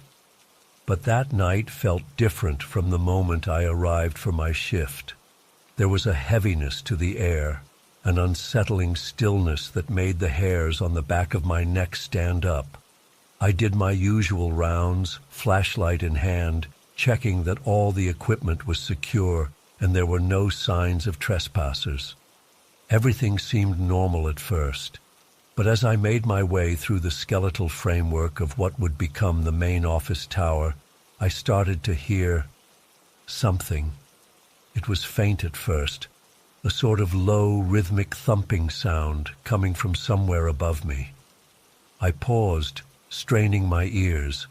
For a moment I thought maybe it was just my imagination, or perhaps some piece of equipment that hadn't been properly shut down for the night. But then I heard it again, clearer this time. Thump, thump, thump, like heavy footsteps on metal. "Hello?" I called out, my voice echoing in the empty space. Anyone there? No response, just that steady thumping sound continuing. I swept my flashlight beam upwards, scanning the maze of exposed beams and scaffolding above me. Nothing but shadows. I keyed my radio. Base, this is John. You got any other personnel on site tonight? After a moment of static, the voice of Tom, the security supervisor, crackled through. Negative, John. Just you out there tonight. Everything all right? I hesitated. I didn't want to sound paranoid, but something definitely felt off. Yeah, probably nothing. Just thought I heard something. I'll check it out. 10-4, radio if you need backup. I clicked off the radio and started making my way up to the next level, following the sound. My footsteps on the metal stairs seemed unnaturally loud in the quiet night. As I reached the third floor, the thumping suddenly stopped.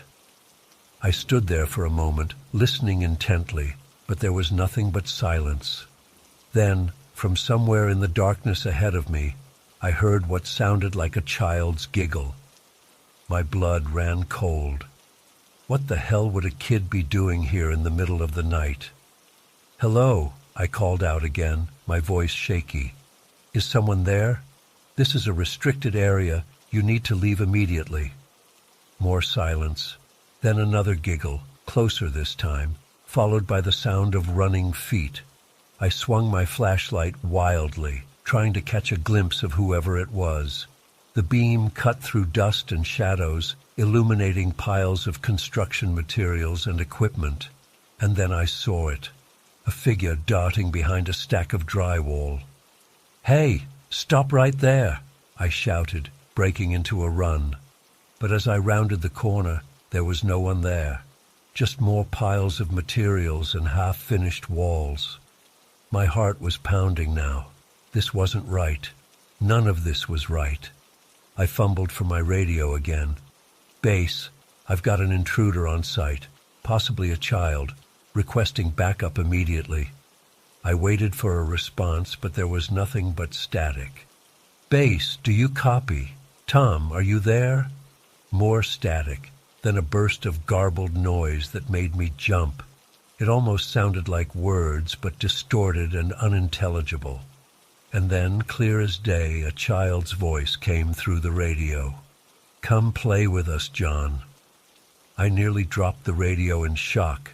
How did they know my name? What the hell was going on? I turned to run, to get out of there and call the police. But as I spun around, my flashlight beam fell on something that stopped me in my tracks. Standing there, not 10 feet away, was a child-sized mannequin. It hadn't been there a moment ago, I was sure of it. Its blank face was turned towards me, plastic arms outstretched as if reaching for me. I stumbled backwards, my breath coming in ragged gasps. This couldn't be happening. I had to be dreaming, or hallucinating, or going insane. The radio crackled to life again. This time it was Tom's voice, but there was something off about it. It sounded strained, almost robotic. John, you need to leave the site immediately. Do not investigate further. Get out now. I didn't need to be told twice. I turned and ran, not caring about protocol or securing the site. I just needed to get out of there. As I ran, I could hear things moving in the darkness around me. Scraping sounds, more giggling, the thumping footsteps getting closer. I didn't dare look back, just focused on finding the stairs, on getting to the ground level and out to my car. I burst out of the building, gasping for air, and sprinted across the lot to where my car was parked. As I fumbled with my keys, I glanced back at the construction site. There, in one of the upper windows of the main building, I saw a group of small silhouettes, child-sized figures, standing perfectly still, watching me, and in front of them, the mannequin, its arm now raised as if waving goodbye. I got in my car and peeled out of there as fast as I could. I didn't stop driving until I was miles away, pulled over in a 24-hour diner parking lot, shaking and trying to make sense of what had happened. I called the police, but when they investigated, they found nothing out of the ordinary. No signs of intruders, no mannequin, nothing to corroborate my story. Tom claimed he'd never radioed me that night, that everything had been quiet on his end. I quit that job the next day. I couldn't bring myself to go back there, not after what I'd experienced. For weeks afterwards, I had nightmares about those giggling voices, about the mannequin reaching for me. I've tried to rationalize it, to tell myself it was just stress or an overactive imagination. But deep down, I know what I saw and heard that night was real. Something was in that construction site, something that didn't belong in our world. And sometimes late at night, I still hear that faint giggling, and I wonder if whatever was there is still waiting, still wanting to play. One of those regulars was a guy named Paul, big dude, probably in his 50s, with a thick beard and a booming laugh. He drove for one of the major shipping companies and would usually roll in around 2 or 3 a.m. We'd chat while he filled up his rig, and he always had some wild story from the road to share. I looked forward to his visits. They broke up the monotony of those long nights. But last Tuesday, something felt off when Paul pulled in. It was about 2:30 a.m., and I was restocking the coolers when I heard the familiar rumble of his truck. I headed out to the pumps to say hi, but Paul didn't get out right away like he usually did. He just sat there in the cab for a good minute or two, staring straight ahead. When he finally climbed down, his whole demeanor was different. No friendly wave, no booming, "How you doing, kid?" He just nodded curtly and started filling up the tank. I tried to make conversation, asking how his route had been, but he gave short, clipped responses. His eyes kept darting around nervously. "Everything all right, Paul?" I asked. "You seem a little on edge tonight." He hesitated, then forced a smile that didn't reach his eyes. Yeah, just tired is all. Long haul from Albuquerque." I nodded, but something still felt wrong. Paul finished fueling up, and I expected him to head inside to pay and grab his usual coffee and beef jerky. But he just stood there by the pump, shifting his weight from foot to foot. "Hey, you mind taking a look at something in my trailer?" he asked suddenly. "Think I might have a coolant leak or something. Could use an extra set of eyes." Now, I'm not a mechanic by any means. I know how to pump gas and run a cash register. That's about it. But Paul had always been friendly to me, so I figured I'd at least take a look. "Sure thing," I said. "Let me just grab a flashlight from inside." As I turned to head back to the store, Paul's hand shot out and gripped my arm. His fingers dug in painfully. "No need," he said quickly. "Got one in the cab. Come on." A chill ran down my spine.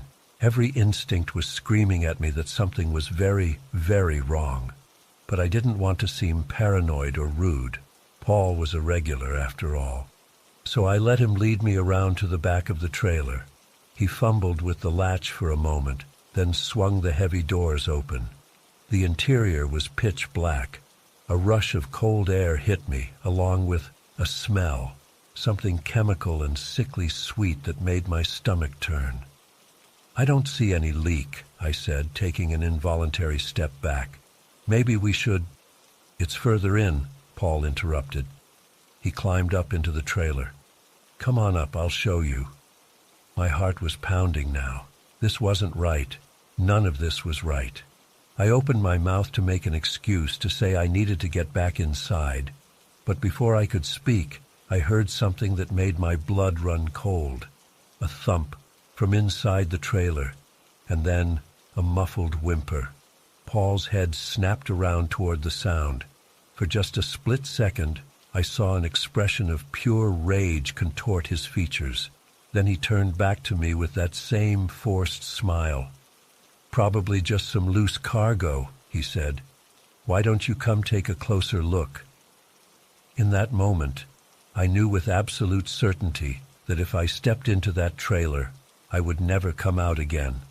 I stumbled backward, nearly falling in my haste to get away. I just remembered, I stammered.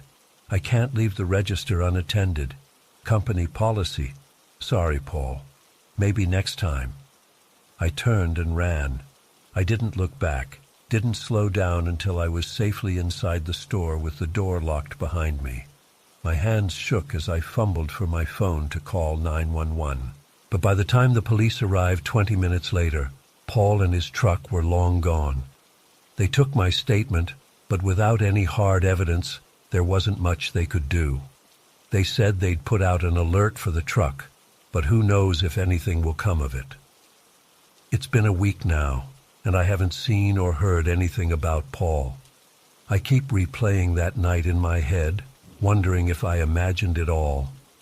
But then I remember that smell, that muffled sound from inside the trailer, and I know that whatever I narrowly escaped that night was all too real.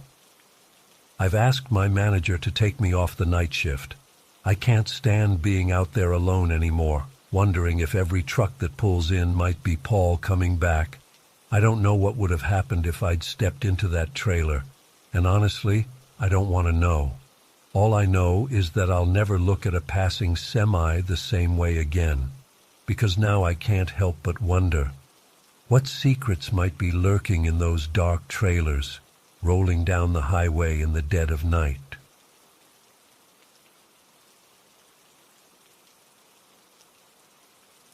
I was shaking as I typed this, still trying to process everything that happened.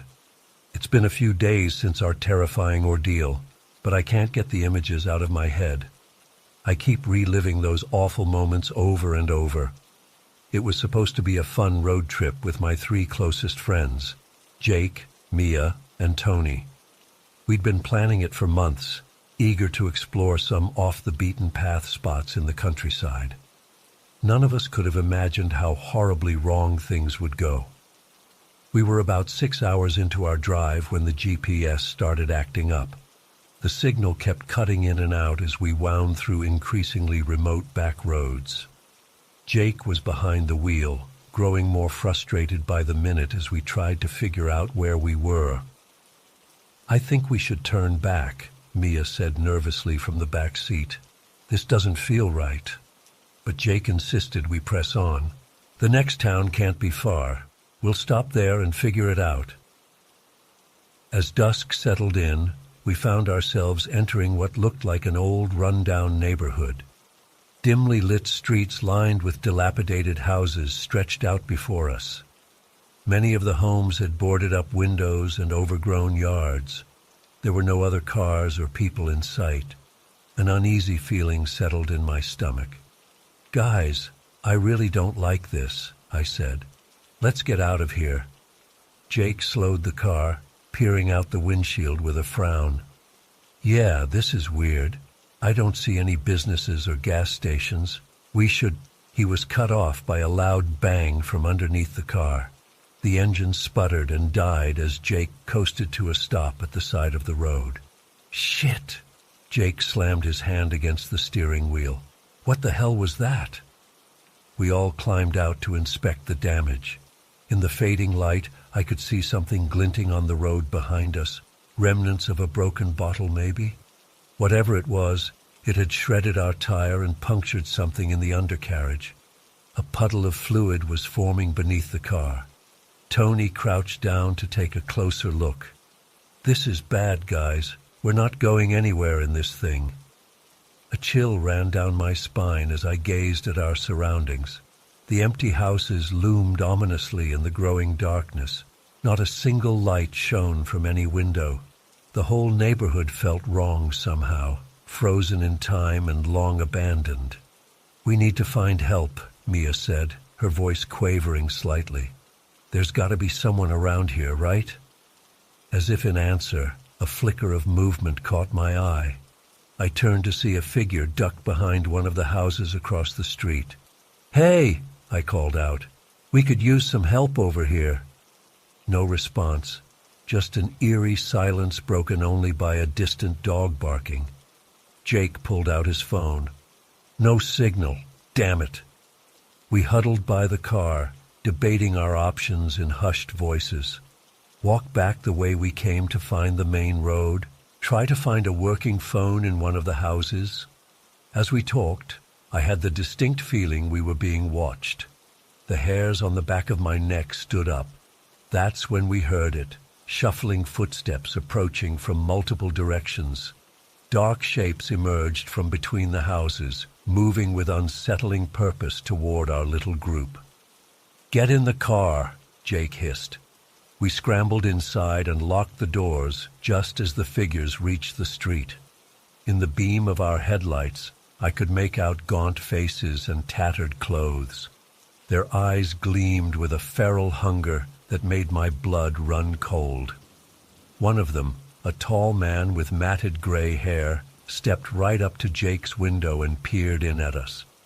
His yellowed teeth bared in a grotesque approximation of a smile. "Well now," he drawled in a raspy voice. "Looks like we got ourselves some visitors, boys." The others crowded around the car, leering at us and mumbling to each other. I counted at least 8 of them. Who were these people? How long had they been living out here, cut off from the world? "Please," Mia whimpered. "We just need help with our car. We'll be on our way." "Oh, I don't think you'll be going anywhere," the gray-haired man interrupted. He produced a wicked-looking knife from his coat pocket. "Not unless you want to play a little game with us first." Panic exploded in my chest. This couldn't be happening. These deranged people were going to kill us, out here where no one would ever find us. Jake gunned the engine, but it just sputtered uselessly. Our captors laughed, a chilling sound devoid of any real mirth. "All right, time to come out and play." The leader started pounding on the window with the hilt of his knife. The others joined in, rocking the car and trying to break the glass. I knew it was only a matter of time before they got in. We had to do something, fast. "The road behind us is clear," Tony whispered urgently. "If we make a run for it, we might be able to lose them between the houses." It was a desperate plan, but our only shot. Jake counted down from 3. On 1, we flung open the doors on the opposite side from our attackers and took off running. Enraged shouts erupted behind us as we sprinted down the cracked asphalt. I pushed myself harder than I ever had before, lungs burning as I struggled to keep up with my friends. We veered off the street and cut between 2 decrepit houses. In the narrow alley, I could hear heavy footsteps in pursuit. These people knew the layout of this place far better than we did. We had to keep moving. We emerged onto another street and Jake pointed left. "This way," he panted. As we ran, I risked a glance back. Several dark shapes were hot on our heels, brandishing makeshift weapons. My heart pounded in my ears. We zigzagged through the maze-like neighborhood, taking sharp turns and doubling back when we could. But our stamina was flagging. I didn't know how much longer we could keep this up. Suddenly, Mia stumbled and fell with a cry of pain. Tony and I skidded to a stop, but Jake was several paces ahead before he realized. "My ankle," Mia groaned. "I think it's sprained." I looked back in horror to see our pursuers rapidly closing the distance. "We have to carry her." Tony and I hoisted Mia up between us. We hobbled forward as fast as we could, but we'd lost precious time and ground. The shouts and footsteps grew louder behind us. Just when I thought all hope was lost, Jake's voice rang out. "Over here! I found something!" We rounded a corner to see Jake waving us toward a partially open cellar door. Without hesitation, we ducked inside and Jake pulled the heavy doors shut above us. We huddled in the musty darkness, hardly daring to breathe as footsteps thundered past outside. After what felt like an eternity, the sounds faded into the distance. "Oh my God," Mia whispered shakily. "I can't believe we got away." I fumbled for my phone and turned on the flashlight. We appeared to be in some kind of old storm cellar or bomb shelter. Dusty shelves lined the walls, stocked with ancient-looking canned goods. "We can't stay here forever," Tony said. "They'll find us eventually." Jake nodded grimly. "We need to wait until they've spread out to search, then make a break for it. If we can get back to a main road, we might be able to flag down help." So we waited in tense silence, straining our ears for any sign of our pursuers returning. I don't know how long we were down there. It felt like hours.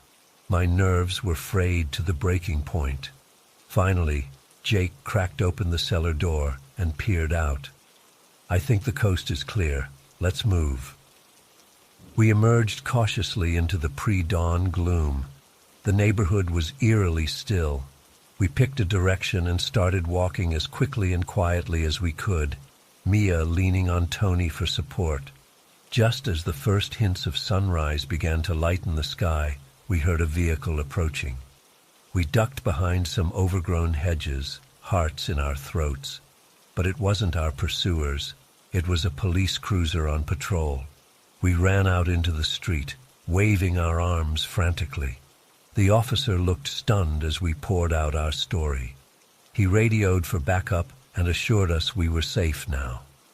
In the days since, the police have scoured that neighborhood, but found no trace of the people who chased us. It's like they vanished into thin air. The houses all appeared long abandoned.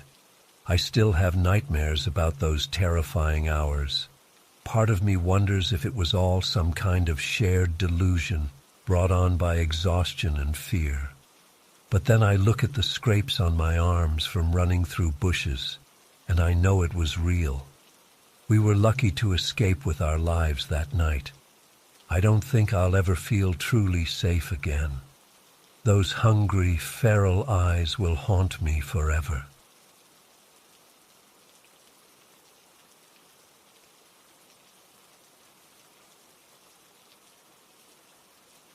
I was always the adventurous one in our friend group, always pushing us to explore new places and seek out thrills. So when I stumbled across an old forum post about a mysterious abandoned road deep in the Redwood National Forest, I knew we had to check it out. It took some convincing, but I finally got my 3 closest friends, Jake, Mia, and Chris, to agree to a weekend camping trip to explore the area. We packed up my old Jeep with tents, supplies, and plenty of flashlights, then hit the road early Friday morning. The drive up the coast was beautiful, with the sun glinting off the ocean to our left and towering redwoods flanking us on the right. As we got deeper into the forest, the trees seemed to close in around us, blocking out more and more of the sky. By the time we reached the unmarked turnoff I'd found on some old maps, it felt like we were entering another world entirely. The narrow dirt road was barely visible, overgrown with ferns and moss. I had to creep along at a snail's pace to avoid bottoming out on roots and rocks. After about 20 minutes of slow progress, we came to a small clearing where the road seemed to end abruptly at a wall of massive redwoods. "Well, this is anticlimactic," Jake said as we piled out of the Jeep. "Looks like your mystery road was just an old logging trail." I felt a pang of disappointment, but wasn't ready to give up so easily. "Let's at least look around a bit before we head back. Maybe there's something interesting in the woods." We grabbed our day packs and spread out to explore the area around the clearing. I headed straight for the tree line where the road seemed to end, pushing through thick ferns. To my surprise, I found that the road did continue on the other side, though it was so overgrown it was barely visible. "Hey guys, over here!" I called out excitedly. "The road keeps going." The others joined me, and we discussed whether to keep following it on foot or try to get the Jeep through. In the end, we decided to leave the vehicle and continue on foot. The road ahead looked far too rough for driving. As we hiked deeper into the forest, an eerie silence settled over us. The usual forest sounds, birds, insects, wind in the trees, seemed muffled and distant. The air felt thick and oppressive, making it hard to breathe. After about an hour of hiking, Mia suddenly stopped short. "Guys, look at this," she said, gesturing to a nearby redwood. We gathered around and saw what had caught her attention, a series of deep gouges in the tree's massive trunk, each slash nearly as long as my arm. They looked fresh, with sap still oozing from the wounds. "What the hell could have done that?" Chris asked, his voice hushed. "A bear, maybe?" I shook my head slowly. "I've seen bear claw marks before. These are way too big." We all exchanged uneasy glances. Part of me wanted to turn back right then, but my curiosity got the better of me. "Let's keep going," I said, "but stay alert." As we continued down the overgrown road, we started noticing more and more strange markings on the trees. Some were claw marks like the first, while others looked almost like crude symbols carved into the bark. The forest around us grew darker and more twisted. Gnarled branches reached across the path like grasping fingers. Thick fog began to curl around our feet. I felt a growing sense of wrongness, like we had stumbled into a place we didn't belong. Just as I was about to suggest turning back, the narrow road opened up into another clearing. What we saw there stopped us all in our tracks. In the center of the clearing was a crude stone altar, stained dark with what looked horribly like old blood. Scattered around it were bones, some animal, but many disturbingly human-looking. Tattered scraps of clothing clung to some of the remains. "Oh God," Mia choked out, turning away. I felt bile rising in my throat. "We need to get out of here," Jake said urgently. "Now." But as we turned to leave, a blood-curdling howl split the air. It was like nothing I'd ever heard before. Part wolf, part something else entirely. More howls answered from the woods around us. Heart pounding, I wheeled back toward the path we'd come from. Through the fog, I caught glimpses of movement, dark shapes slipping between the trees, drawing closer. "Run!" I yelled, shoving my frozen friends into action. We sprinted back down the overgrown road, branches whipping at our faces. I could hear crashing in the underbrush behind us, punctuated by snarls and howls that sounded closer by the second. Ahead, a massive fallen tree blocked the path. Without slowing, I vaulted over it. As I landed on the other side, my foot caught on a root and I went sprawling. Scrambling to my feet, I looked back in time to see a creature burst from the underbrush behind my friends. In the shadows, I couldn't make out details, just that it was huge, running on all fours, with glowing yellow eyes. Chris, at the back of the group, never had a chance. The thing pounced, bearing him to the ground. His scream cut off abruptly as massive jaws clamped around his throat. "Keep running!" I screamed at Jake and Mia as they hesitated, horrified. More howls echoed through the forest as the rest of the pack closed in. Everything became a blur of terror and desperate flight. Somehow we made it back to the jeep, piling in as teeth snapped at our heels. I fumbled with the keys, engine finally roaring to life as dark shapes emerged from the trees. I stomped on the gas, the jeep fishtailing wildly before finding traction. We bounced and jolted down the overgrown road, branches scraping the sides. In the rearview mirror, I caught one last glimpse of glowing eyes before we burst out onto the main forest road. We drove for hours in shocked silence, not stopping until we'd left the redwoods far behind. None of us spoke about what we'd seen. How could we?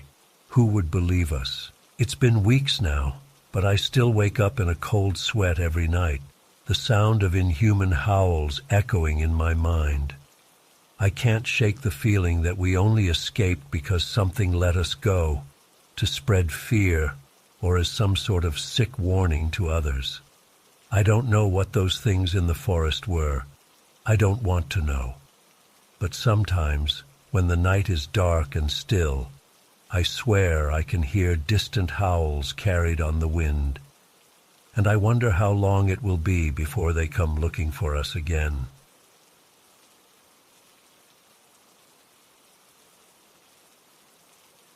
At first, I tried to rationalize it. Maybe we just happened to be going in the same direction for a while. But after 10 minutes of the car mimicking my lane changes and maintaining the exact same distance behind me, a knot of unease began to form in my stomach. I decided to test my suspicion by taking the next exit, even though it would add time to my commute. Sure enough, the car followed. My heart started to race as I wound through unfamiliar side streets, hoping to lose my pursuer. But no matter how many random turns I took, or how I varied my speed, those headlights remained locked on me like a predator stalking its prey. Cold sweat broke out on my forehead as I gripped the steering wheel tighter, my knuckles turning white. I fumbled for my phone, thinking I should call 911, but what would I even say? I had no proof this person was actually following me. Maybe I was just being paranoid. And I couldn't exactly describe the car. In the darkness, all I could make out was a vague sedan shape. I tossed my phone aside in frustration, deciding to head for the police station instead. Surely my stalker wouldn't follow me there. As I made my way through the quiet residential streets, the car behind me suddenly accelerated. My breath caught in my throat as it rapidly closed the distance between us. Oh God, what were they going to do? My foot instinctively pressed harder on the gas pedal, but the other car matched my speed effortlessly. Just as I was certain they were about to ram me, the car swerved into the oncoming lane and pulled up alongside me. I kept my eyes glued to the road ahead, terrified to look over. But I could feel the weight of their stare boring into me. My hands trembled as I white-knuckled the steering wheel, willing myself not to panic. After what felt like an eternity, but was probably only a few seconds, the car abruptly dropped back behind me again. I let out a shaky breath I didn't realize I'd been holding. What the hell was going on? Who was this person, and what did they want with me? I spotted a 24-hour diner up ahead and decided to pull in, hoping there would be other people around. As I turned into the parking lot, my pursuer drove past, continuing down the road. I breathed a sigh of relief, thinking maybe it was over. I sat in my car for a few minutes, trying to calm my frayed nerves before heading inside. The diner was empty, except for a bored-looking waitress scrolling on her phone behind the counter. I slid into a booth by the window, ordered a coffee, and tried to make sense of what had just happened. Had I imagined the whole thing? Was I so exhausted from my long shift that I'd conjured up this nightmarish scenario? I was still mulling it over when I saw those all-too-familiar headlights pull into the parking lot. My blood ran cold as I watched a man get out of the car and start walking towards the diner entrance. I quickly ducked down in my seat, praying he wouldn't see me. The bell above the door chimed as he walked in. I heard his footsteps approaching and held my breath. "Please just be here for coffee," I silently pleaded. But then I felt a presence looming over me and slowly looked up to see the man standing at my table, staring down at me with an unsettling grin. "Fancy meeting you here," he said casually, as if we were old friends. "Mind if I join you?" Before I could respond, he slid into the booth across from me. I was frozen in fear, my mind racing to figure out how to get out of this situation. Should I make a run for it? Try to reason with him? Scream for help? "You're probably wondering why I followed you," he continued, still smiling that eerie smile. "I saw you leaving the hospital and I just couldn't help myself. I had to meet you." A chill ran down my spine. How long had he been watching me? "What do you want?" I managed to stammer out. He leaned in close, his eyes gleaming with an intensity that made my skin crawl. "I want you to save me," he whispered, "like you saved her." My brow furrowed in confusion. "Saved who? What are you talking about?" "My wife," he replied. "6 months ago, car accident. You were the trauma surgeon on call. You brought her back from the brink of death." Realization slowly dawned on me as hazy memories from that night came flooding back. It had been a particularly brutal shift, with multiple critical patients. I vaguely recalled a woman who'd been in a horrific crash. She'd flatlined twice on the table, but we'd managed to stabilize her against all odds. I remember," I said hesitantly, "but I don't understand. Why are you following me? Why didn't you just come talk to me at the hospital?" His expression darkened. "Because you only saved part of her. Her body lives, but her mind." He trailed off, shaking his head. "She's not the same. It's like living with a shell of the woman I loved. And it's your fault." My heart was pounding so hard I could hear the blood rushing in my ears. "I'm so sorry about your wife," I said carefully. "But I did everything I could to save her life. Sometimes there are complications we can't predict or prevent. Have you spoken with her doctors about rehabilitation options?" He slammed his fist on the table, making me jump. "I don't want your medical advice," he snarled. "I want you to fix her, make her whole again. You did this to her. Now you have to make it right." I glanced desperately towards the counter, but the waitress seemed oblivious to what was happening, still absorbed in her phone. "Sir, I understand you're in pain," I said, trying to keep my voice steady. "But I'm not the right person to help your wife. She needs specialized care from—" "No!" he cut me off. "It has to be you. You're the only one who can save her, and you're going to come with me right now and do it." He reached across the table and grabbed my wrist in a vice-like grip. I tried to pull away, but he was too strong.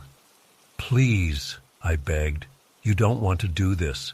Just let me go, and we can forget this ever happened." But I could see in his eyes that reasoning wasn't going to work. This man was unhinged with grief and desperation. As he started to drag me out of the booth, I knew I had to act fast. In a burst of adrenaline, I grabbed my scalding hot coffee and threw it in his face. He let out a howl of pain and released my arm. I seized the opportunity and bolted for the door, ignoring the startled cry of the waitress who had finally noticed the commotion. I sprinted to my car, fumbling with shaking hands to get the key in the ignition. Just as I was about to drive off, the man came charging out of the diner. Our eyes locked for a moment, and I saw a look of pure rage contort his features. He ran for his own vehicle, but I was already peeling out of the parking lot. My heart was racing as I sped down the empty streets, constantly checking my mirrors for any sign of pursuit. But this time, no headlights appeared behind me. After about 15 minutes of aimlessly driving around to make sure I wasn't being followed, I finally allowed myself to breathe a small sigh of relief. I drove straight to the police station and spent the next couple hours giving my statement and description of the man. They assured me they would look into it and advised me to be extra vigilant for the next few days. When I finally made it home, the sun was just starting to rise. I was utterly drained, both physically and emotionally. But even as exhausted as I was, I knew sleep wouldn't come easy. Every time I closed my eyes, I saw that man's face, the desperation, the anger, the instability. I spent the next week jumping at every sound and constantly looking over my shoulder. I varied my route to and from work, always on high alert for that car that had stalked me through the night. But I never saw the man or his vehicle again. To this day, I still feel uneasy driving alone at night. I find myself obsessively checking my rearview mirror, half expecting to see those headlights appear. I know rationally that the odds of something like that happening again are incredibly slim. But the fear that gripped me that night left scars that may never fully heal. I often think about that man and his wife, wondering what became of them. Part of me hopes he got the help he so clearly needed, but another part of me will always be looking over my shoulder, waiting for the moment those headlights might reappear in my rearview mirror.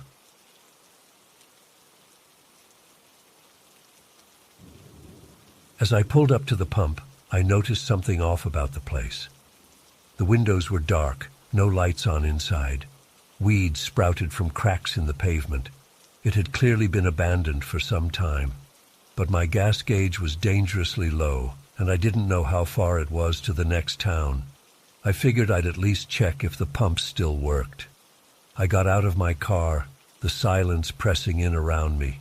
No cricket chirps or rustling leaves, just a heavy, unnatural quiet. My footsteps echoed loudly as I approached the pump. To my surprise, it hummed to life when I lifted the nozzle. Guess they forgot to shut off the gas when they closed up shop. As I filled my tank, I found my gaze drawn to the darkened windows of the little convenience store. Something about it unsettled me, but I couldn't put my finger on why. Once my tank was full, curiosity got the better of me. I decided to take a quick look inside before getting back on the road. The door creaked ominously as I pushed it open. Musty air assaulted my nostrils, thick with dust and decay. I fumbled for my phone, turning on the flashlight to illuminate the space. What I saw made me freeze in my tracks. The interior looked like it had been frozen in time. Shelves stocked with faded, decades-old products. A layer of dust coating every surface. Cobwebs draped from the ceiling. But strangest of all were the mannequins. Eerily lifelike figures posed throughout the store. A family browsing snacks, a man reading a newspaper, a cashier behind the counter. Their blank faces seemed to follow me as I moved. I should have left right then. Every instinct screamed at me to run. But some morbid fascination compelled me deeper into the store. My light fell on a door marked "Employees Only" at the back. Heart pounding, I reached for the handle. The storage room beyond was pitch black, my phone's light barely penetrating the gloom. As my eyes adjusted, I made out shapes in the darkness. More mannequins, arranged in a circle. But these looked different, more real somehow. I stepped closer, my breath catching in my throat. These weren't mannequins at all. They were people, real people, frozen in place like statues. Men and women of all ages, some in modern clothes, others in outfits that looked decades out of date. Their faces wore expressions of terror and anguish. I stumbled backward, my mind reeling. This couldn't be real. I had to be hallucinating from exhaustion. But as I turned to flee, I came face to face with something that chilled me to my very core.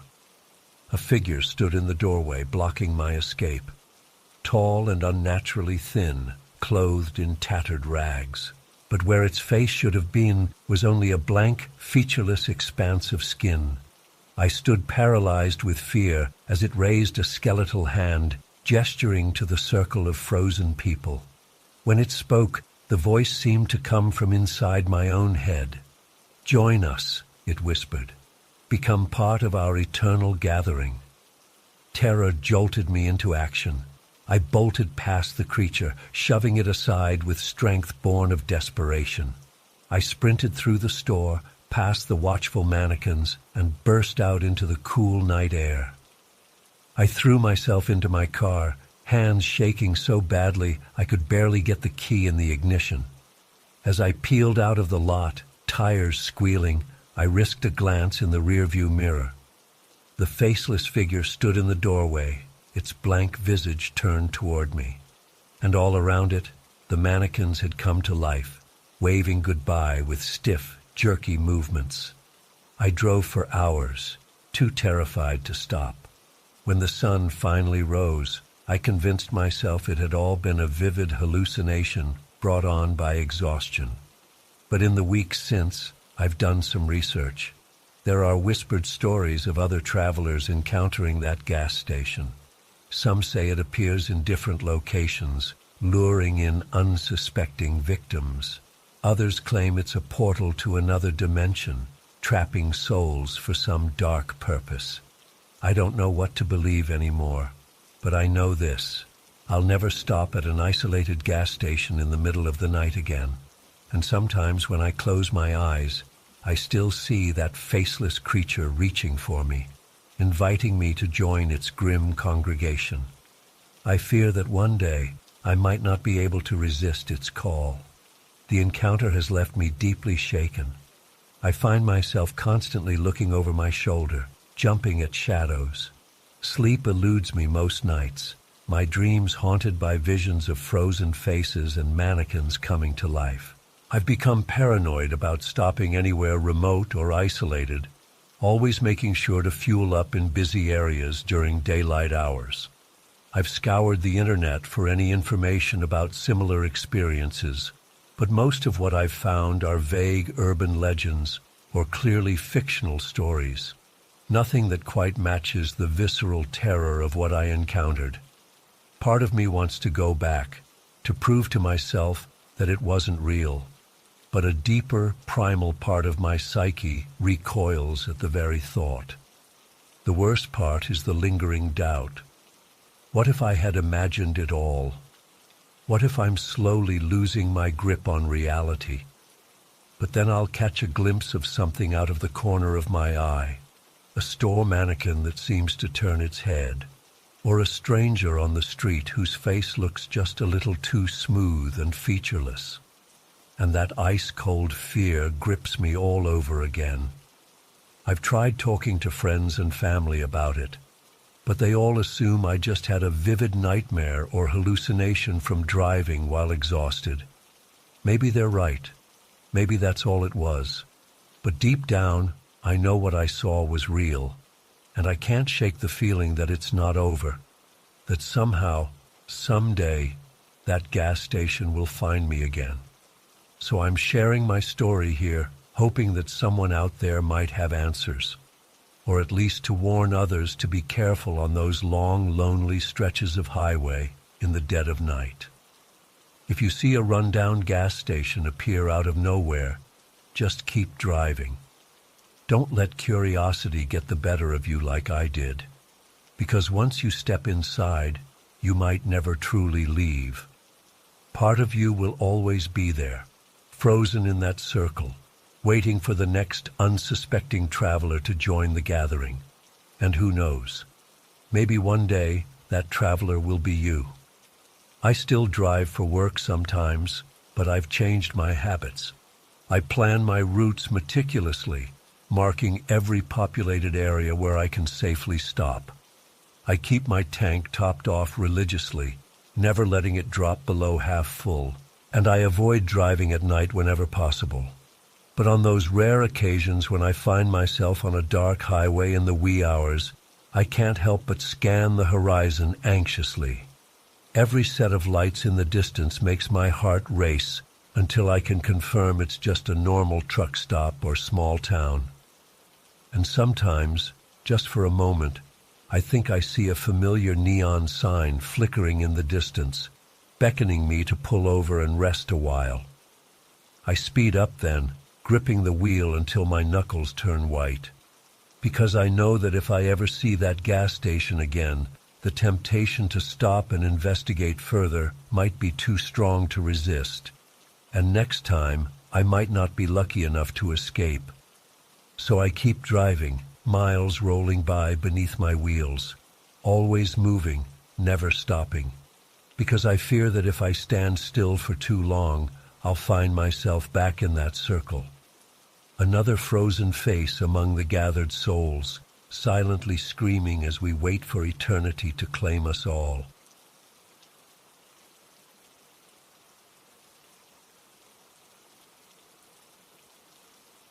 I pulled up to the address, a rundown gas station on a dark country road.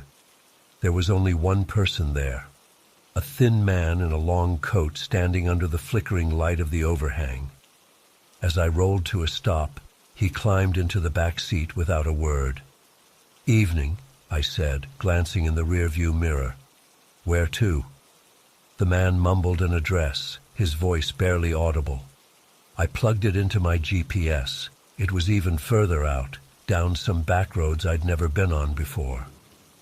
"Long trip," I commented as we pulled away from the station. "What brings you out this way so late?" Silence from the back seat. I tried again. "You from around here?" Still nothing. Okay, I got the hint. Some passengers just aren't chatty, especially this time of night. I focused on the road ahead, following the GPS directions as we wound deeper into the countryside. The roads got narrower and more twisted. Soon we were on unpaved gravel, my headlights the only illumination for miles around. An uneasy feeling started to creep over me. Where the hell were we going? I glanced in the rearview mirror again. The man was staring out the window, his face hidden in shadow.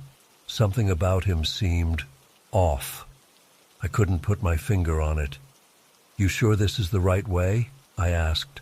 "Doesn't seem like there's much out here." No response. I was starting to get annoyed. "Look, I get not wanting to make small talk, but a simple yes or no would be nice." We drove on in silence for another 15 minutes. The gravel turned to dirt, and soon we were barely on a road at all. Just 2 tire tracks through overgrown weeds.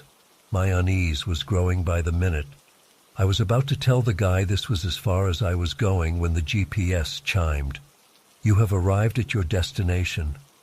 I looked around in confusion.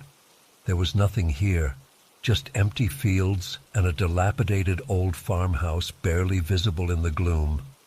I think the GPS might be off," I said.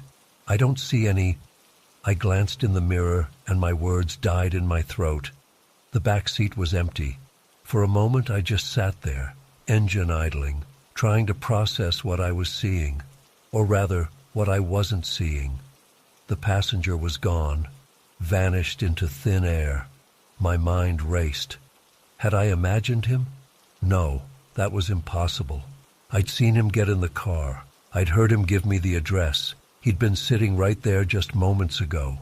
With shaking hands, I turned on the interior lights and twisted around to look in the back seat. Nothing. No sign anyone had ever been there. Panic started to set in. What the fuck was going on? I fumbled for my phone, ready to call someone. The police? Uber support? Who do you even call in a situation like this? That's when I noticed the house. In my shock, I hadn't really looked at it closely, but now I saw a faint light in one of the upstairs windows. It flickered like candlelight. Against my better judgment, I got out of the car. The air was cold and still, not even a breeze. I called out hesitantly, "Hello, is anyone there?" No answer, just the chirping of crickets. I took a few steps toward the house, leaves crunching under my feet. The porch steps creaked as I climbed them. I knocked on the door. It swung open at my touch with a long, eerie creak. "Hello?" I called again, peering into the darkness. "Look, I'm just trying to figure out what's going on. Did someone call for an Uber?" Silence. I fumbled for my phone, turning on the flashlight. The beam illuminated a decrepit interior, peeling wallpaper, broken furniture, thick layers of dust everywhere. This place had clearly been abandoned for years. A chill ran down my spine. I needed to get out of here, now. I turned to leave, and that's when I saw it. A set of muddy footprints leading from the door to the staircase. Fresh footprints. My heart was pounding now. This wasn't right. None of this was right.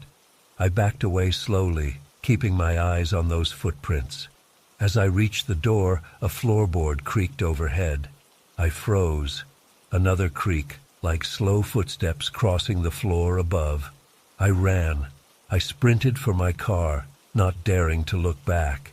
I could swear I heard the sound of feet on those rickety porch steps behind me, but I didn't stop to check. I flung myself into the driver's seat, slammed the door, and locked it. My hands were shaking so bad I could barely get the key in the ignition. The engine roared to life, and I floored it, tires spinning in the dirt before finding purchase. I raced down that overgrown path, branches scraping the sides of my car. I didn't slow down until I hit pavement again, and even then I kept the pedal to the floor all the way back to town. It wasn't until I pulled into my driveway that I finally allowed myself to breathe. I sat there for a long time, engine off, trying to make sense of what had happened. Had I dreamed it all? Maybe I'd fallen asleep at the wheel and the whole thing was some kind of stress-induced hallucination. But no, my GPS showed the trip. Over an hour of driving to that godforsaken place in the middle of nowhere. I got out of the car on shaky legs, and that's when I saw it. There, in the back seat where he'd been sitting, was a single muddy footprint. I didn't sleep that night, or the next. I kept replaying it over and over, trying to find some rational explanation, but there wasn't one. To this day, I have no idea what really happened out there. I quit driving for Uber after that. Found a nice, safe day job where I don't have to worry about picking up phantom passengers in the dead of night. But I still catch myself checking the back seat whenever I drive alone, just in case. Sometimes I think about going back out there to that old farmhouse to see if it was real, if I could find some answers. But then I remember those footsteps on the porch, that muddy print in my back seat, and I know that some questions are better left unanswered, so I stay away. But late at night, when the world is quiet and dark, I can't help but wonder, what if he's still out there? What if he's waiting for another ride?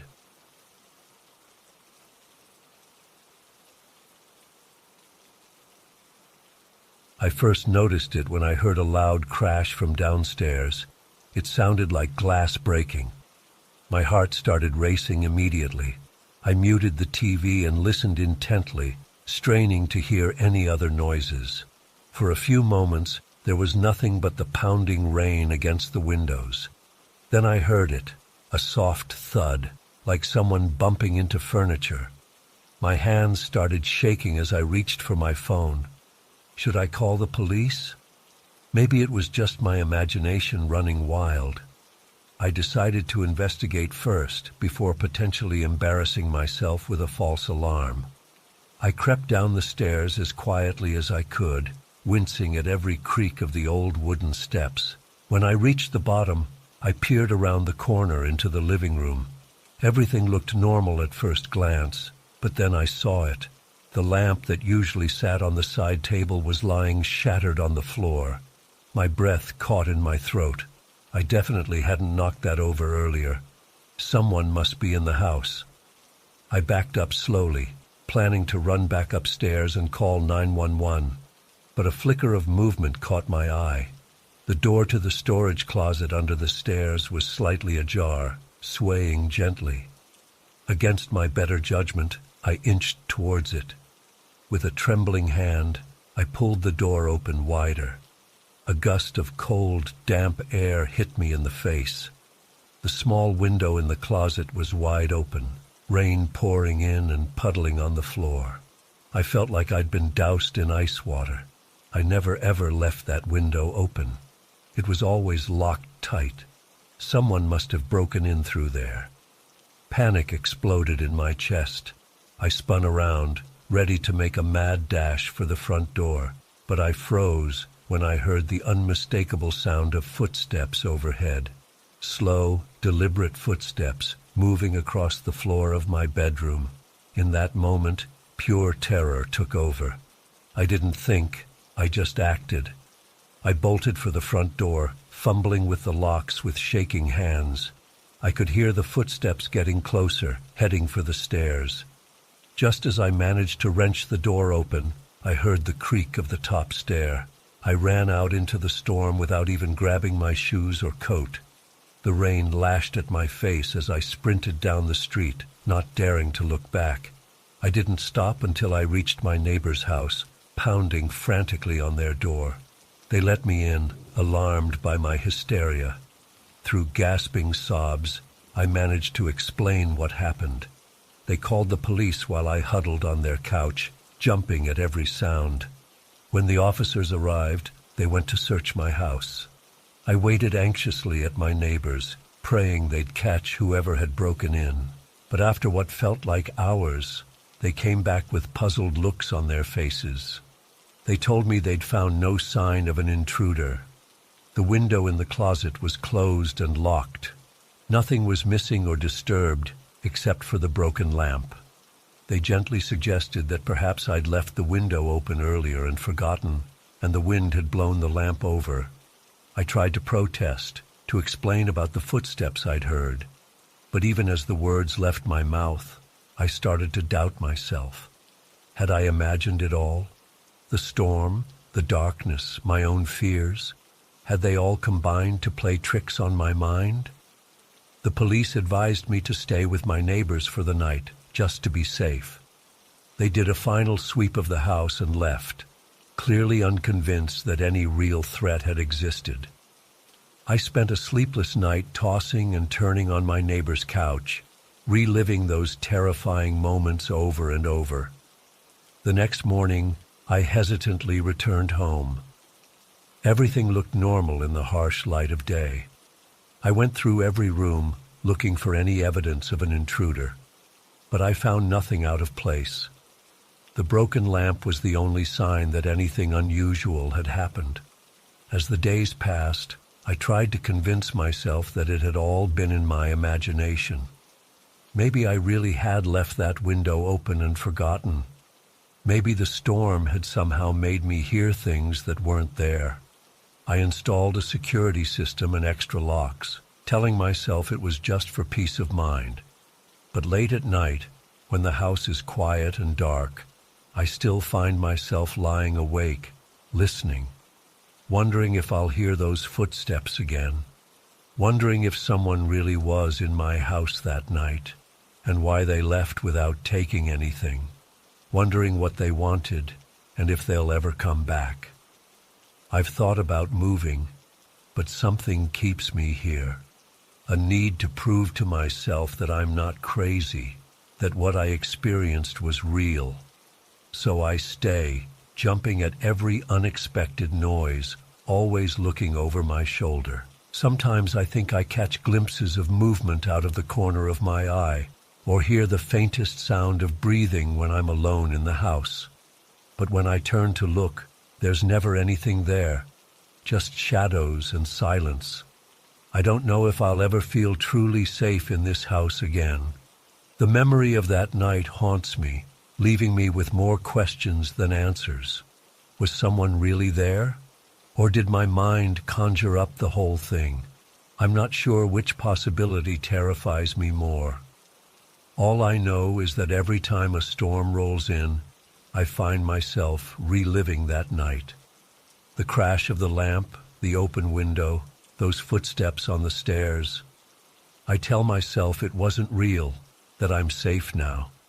But deep down, a part of me is always waiting, listening for those slow, deliberate steps coming down the hall.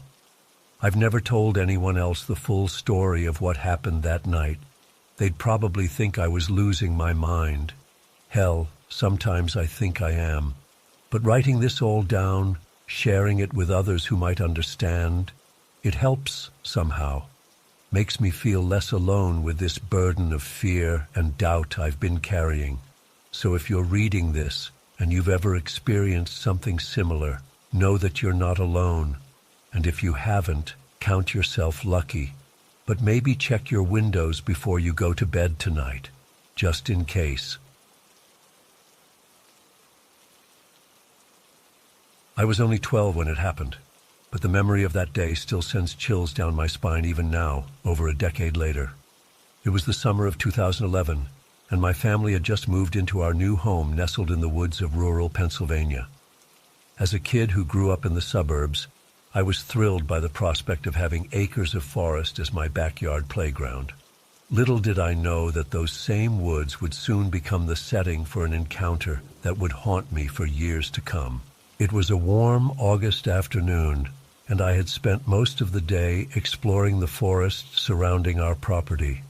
My parents were busy unpacking inside, so I had free rein to roam and let my imagination run wild. As the sun began to dip lower in the sky, casting long shadows through the trees, I decided to head back home for dinner. I remember the air feeling unusually still as I made my way along the faint trail that led back to our house. The typical chorus of birdsong and insect chirps seemed muted, as if the forest itself was holding its breath. That's when I first noticed movement out of the corner of my eye. At first, I thought it was just another deer. We'd seen plenty of them since moving in, and I was used to their graceful presence. But as I turned to get a better look, I felt my heart skip a beat. Something was off about this creature.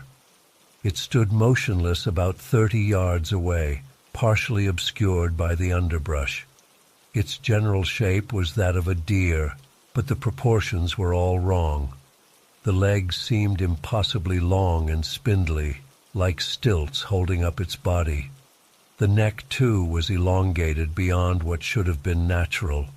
But it was the head that truly sent a jolt of fear through me. The creature's face was vaguely deer-like in structure, but the eyes, God, the eyes. They were far too large, taking up most of its face, and seemed to glow with an unnatural intelligence. As I stood frozen in place, those eyes locked onto mine, and I felt a wave of dread wash over me, unlike anything I'd ever experienced. Time seemed to stretch as we stared at each other. I couldn't move, couldn't breathe, couldn't even blink. It was as if this thing was holding me in place with its gaze alone. And then, ever so slowly, it took a step towards me. The movement broke whatever spell had held me in place. I turned and ran faster than I ever had in my life, my heart pounding in my ears as I sprinted towards home. I didn't look back, too terrified of what I might see if I did. When I finally burst through our front door, I was a sobbing, hysterical mess. My parents tried to calm me down, assuming I'd just had a scare from a normal animal. They went out to check, but found nothing unusual.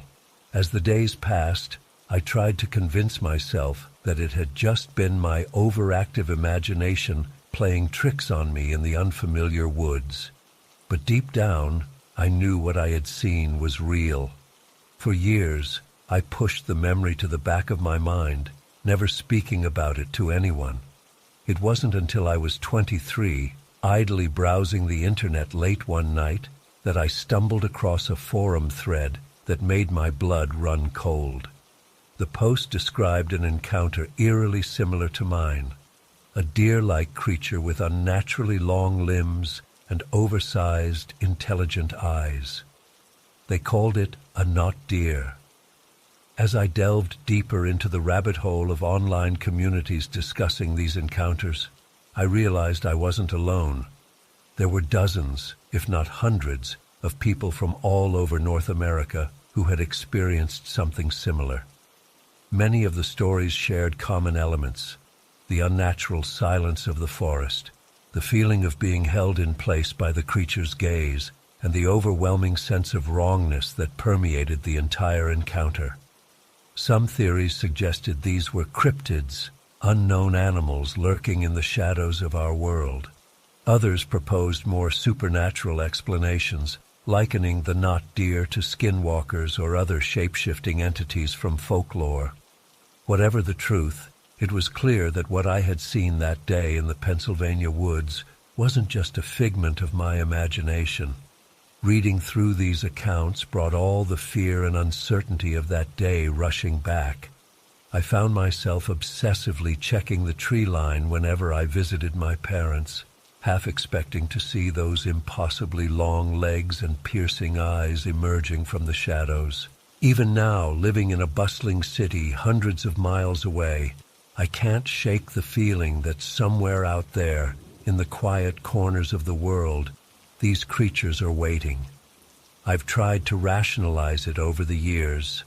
Maybe it was a deer with some kind of deformity. Maybe the isolation of our new home and the unfamiliarity of the forest had simply played tricks on my young mind. But deep down, I know what I saw was real. The image of that not deer is seared into my memory, a reminder that there are things in this world that defy explanation. Sometimes, late at night when I can't sleep, I find myself back on those forums, reading new accounts and theories. Part of me hopes to find some definitive answer, some explanation that will finally put my mind at ease. But another part, a part I'm almost ashamed to admit, hopes that the mystery will never be fully solved. Because as terrifying as that encounter was, it opened my eyes to the possibility that there's more to our world than what we can easily explain or understand. I've never gone back to those specific woods since that day. My parents still live in that house, and they've never reported seeing anything unusual. But whenever I visit, I can feel the weight of those eyes on me, watching from just beyond the tree line. It's a reminder that sometimes the things we fear most are the things we can't fully comprehend. To this day, I'm cautious around wooded areas, always on edge, always watching for any sign of movement that seems just a little off. I know it might seem irrational to some, but unless you've stared into the eyes of something that shouldn't exist, you can't understand the lasting impact it can have. I often wonder if I'll ever encounter a not deer again. Part of me hopes I never do, while another part almost wishes for it, if only to prove to myself once and for all that I'm not crazy. But for now, I'm left with the memory of that day, the countless stories I've read online, and the knowledge that sometimes the line between the world we know and the world we don't is thinner than we'd like to believe. So if you're ever out in the woods and the air suddenly goes still, if you feel eyes on you that don't seem quite right, remember my story. And whatever you do, don't look directly into its eyes, because once you do, you'll never be able to unsee what you've witnessed, and you'll carry that weight with you for the rest of your life. I was just a regular guy looking for some adventure when I bought that RV back in '86. Little did I know it would lead me down a path of terror I never could have imagined. It all started on what was supposed to be a relaxing camping trip in Ouachita National Forest. I'd been on the road for a few weeks, enjoying the freedom of life in my new RV. The forest seemed like the perfect spot to unwind for a few days, peaceful, secluded, surrounded by nature. I found a nice clearing to park the RV and set up camp. As night fell, I built a fire and sat outside, taking in the sounds of the forest. That's when I first felt it, that prickle on the back of your neck, like you're being watched. I tried to shake it off as paranoia, but the feeling persisted. The next morning, I woke up to find a Polaroid photo tucked under my windshield wiper. My blood ran cold as I looked at it. It was a picture of me, sleeping in my RV, clearly taken through the window the night before. Scrawled on the back in messy handwriting were the words, "Sweet dreams, Felix." I was terrified. How did they know my name? How long had they been watching me? I immediately packed up camp and drove to the nearest town, my hands shaking on the steering wheel the whole way. I went straight to the local police station to report it. The sheriff seemed concerned, but said there wasn't much they could do based on one photo. He advised me to stay in town for the night and head home in the morning. I got a motel room, double-checking all the locks before I tried to sleep. I tossed and turned all night, jumping at every little sound. When I finally drifted off near dawn, I had vivid nightmares of being hunted through dark woods by an unseen predator. I woke up in a cold sweat, relieved to see sunlight streaming through the windows. As I was loading up the RV to leave, my heart stopped. There was another photo on the dashboard, me sleeping in the motel room, taken just hours ago. On the back it said, "You can't hide from me, Felix. The game is just beginning. Theodore." I peeled out of that parking lot so fast I'm surprised I didn't leave tire marks. I drove for hours, only stopping for gas when absolutely necessary. I kept checking my mirrors, convinced I was being followed. When I finally got home, I thought I'd be safe. I was wrong.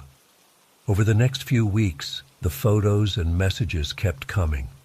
They'd appear on my front porch, slipped under my door, even inside my locked house.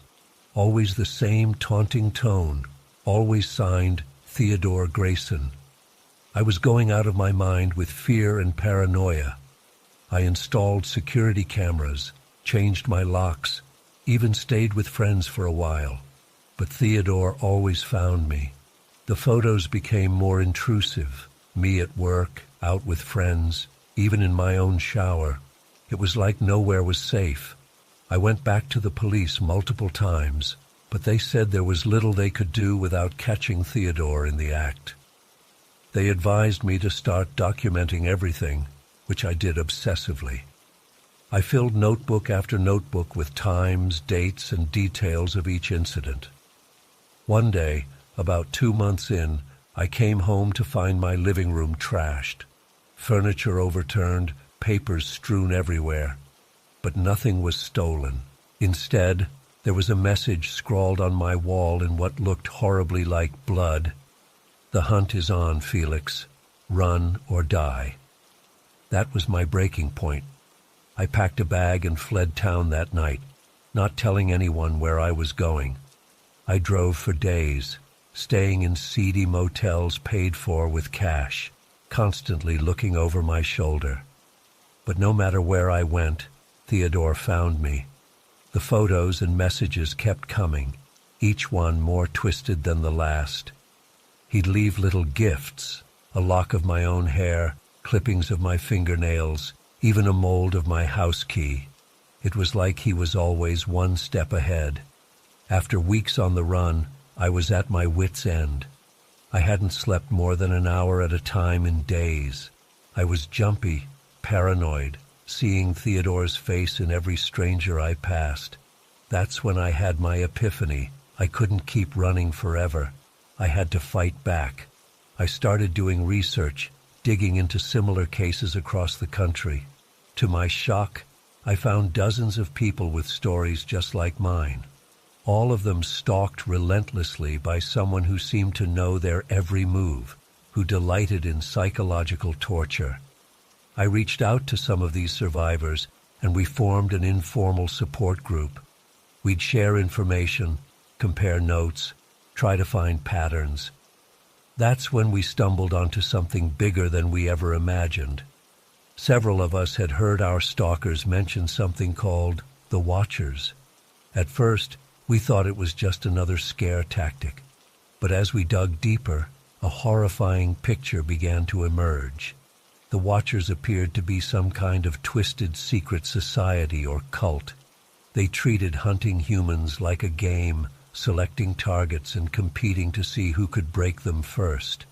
The psychological torment, the constant surveillance, the threats, it was all part of their sick sport. Armed with this new information, I went back to the authorities. This time, they took me seriously. They put me in touch with an FBI agent who'd been investigating similar cases. Together, we started building a case against the Watchers. It wasn't easy. These people were careful, well-connected, and ruthless. But slowly, we started to make progress. We identified a few lower-level members, flipped them for information. We uncovered financial records, communication networks, even a few locations they used for meetings. All the while, Theodore's harassment continued. But now, instead of paralyzing me with fear, it fueled my determination.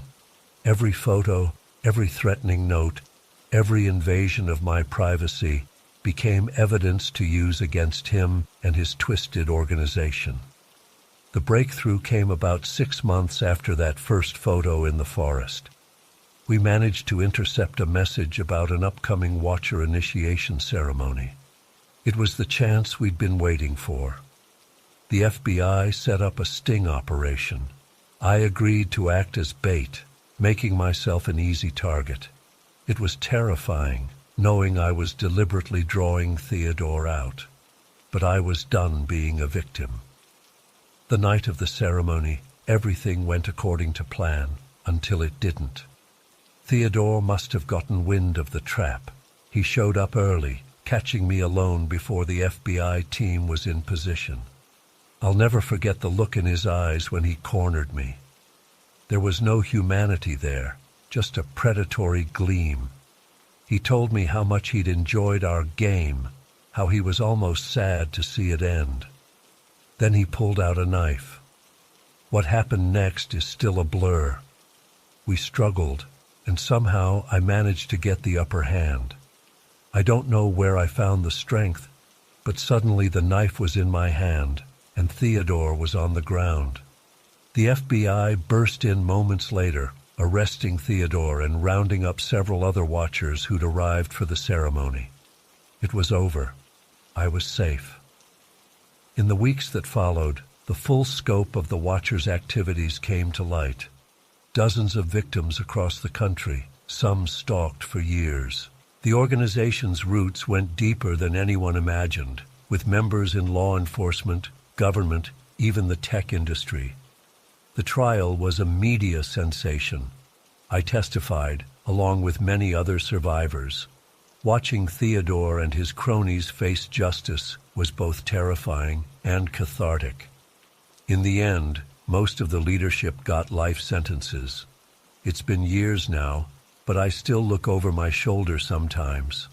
I still wake up in a cold sweat, convinced I've heard a camera click in the dark.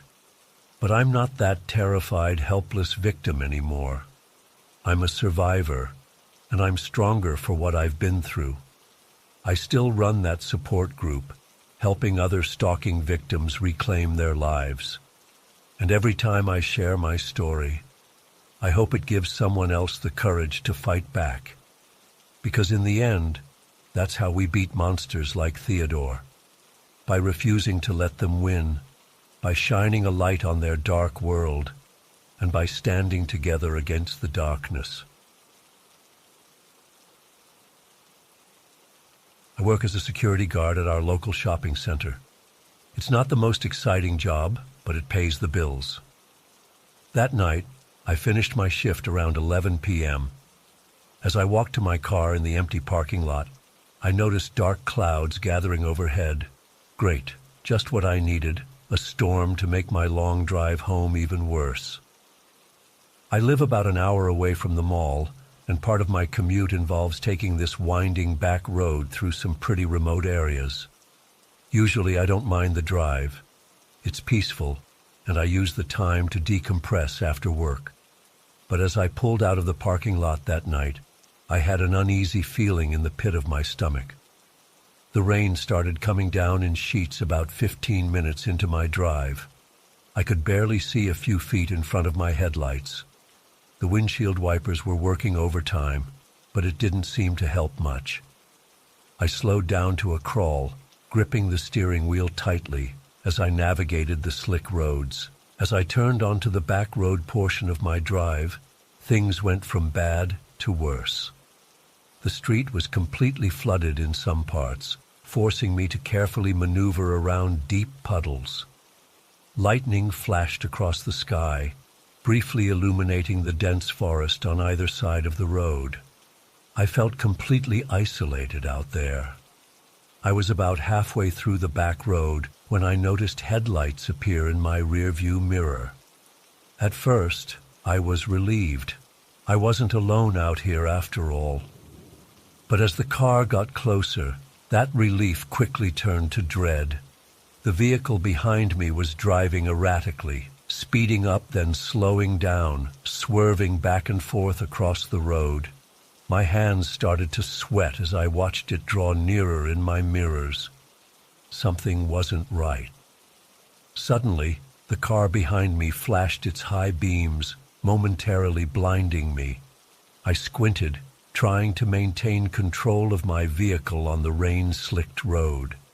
The other driver laid on the horn, the loud blaring cutting through the sound of rain pelting my car.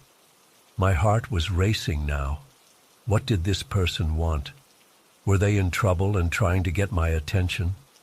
Or did they have more sinister intentions? I debated pulling over to see if they needed help, but something told me that would be a big mistake. I pressed down on the gas pedal, trying to put some distance between us, but the road was too treacherous to go very fast. The car behind me easily kept pace, staying right on my bumper. That's when I noticed something that made my blood run cold. There wasn't just one person in the car behind me. I could make out at least 3 shadowy figures, and they all appeared to be dressed in black. Panic set in as my mind raced through all the horrible possibilities. Were they trying to run me off the road, rob me, or worse? I had to get away from them, but I was trapped on this narrow, flooded road with nowhere to turn off. I fumbled for my phone, thinking I should call 911, but of course, there was no signal out here. I was completely on my own. The car behind me suddenly swerved into the oncoming lane and pulled up alongside me. I could see the driver now, a man in a black ski mask. He gestured for me to pull over, but I shook my head and pressed the gas pedal to the floor. For a few moments we were neck and neck, racing down the flooding road at dangerous speeds. Rain lashed against my windshield as I struggled to keep control. The masked man kept gesturing more and more aggressively for me to stop. Then, without warning, he jerked his steering wheel towards me. I yanked my wheel in the opposite direction, narrowly avoiding a collision. My tires hit a deep puddle, and I felt the car hydroplane for a terrifying second before I regained control. The other car had fallen behind slightly after the near miss. But as I looked in my rearview mirror, my horror grew. The back doors were opening and 2 men were leaning out, also dressed all in black with masks covering their faces. One of them was holding what looked like a metal pipe or crowbar. The other appeared to have a gun. They were shouting something, but I couldn't make out the words over the pounding rain and my own frantically beating heart. I was really panicking now. These men were clearly dangerous and intent on harming me, but I was still miles from anywhere, with no way to call for help. My only option was to try to outrun them and pray I didn't crash in the process. I pushed my old Honda to its limits, flying down the flooding road at speeds that made me certain I was going to lose control at any moment. The car behind me kept pace, those masked men still hanging out the windows and gesturing wildly. Rounding a sharp curve, I hit a massive puddle and felt my car start to skid. For a heart-stopping moment, I was certain I was going to spin out, but somehow I managed to wrestle the wheel and keep it on the road. The car behind me wasn't so lucky. I heard the screech of tires and a loud crash. Glancing in my mirror, I saw they had spun out into a ditch. A wave of relief washed over me, but it was short-lived. As I watched, the masked men climbed out of their wrecked vehicle and started sprinting after my car on foot. Who were these guys? How could they possibly think they could catch me on foot? But they seemed determined to try. I could see them running full tilt down the road behind me, quickly disappearing from view as I sped away. I didn't slow down for miles, constantly checking my mirrors for any sign of pursuit. Finally, I reached the main road, and breathed a shaky sigh of relief. I was safe, or so I thought. As I merged onto the highway, a chill ran down my spine. There, a few car lengths behind me, was another vehicle, a black SUV driving steadily in my lane. Were they connected to the men who had chased me? Had they been lying in wait, ready to pick up the pursuit?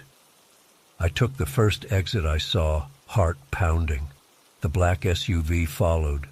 I randomly turned down side streets trying to lose them, but they stayed with me, always a few cars back, close enough to see me, but not so close as to be obvious.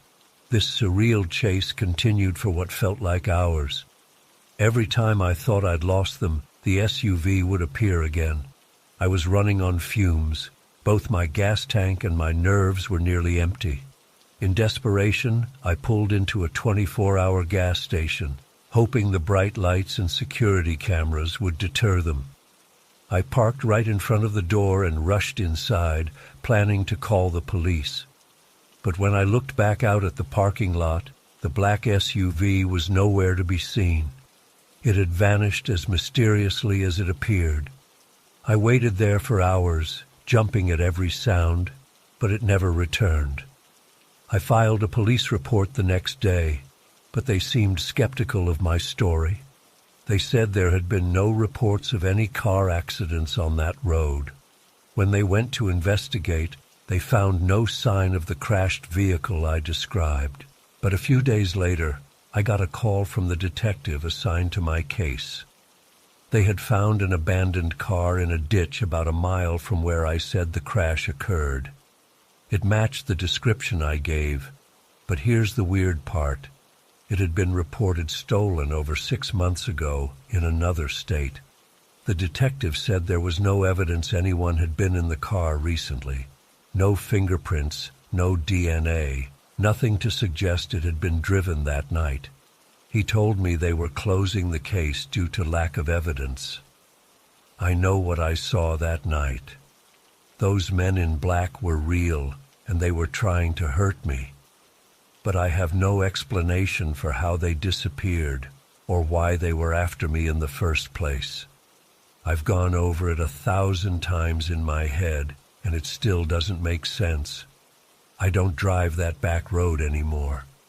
I take the long way home, sticking to well-lit areas with lots of traffic.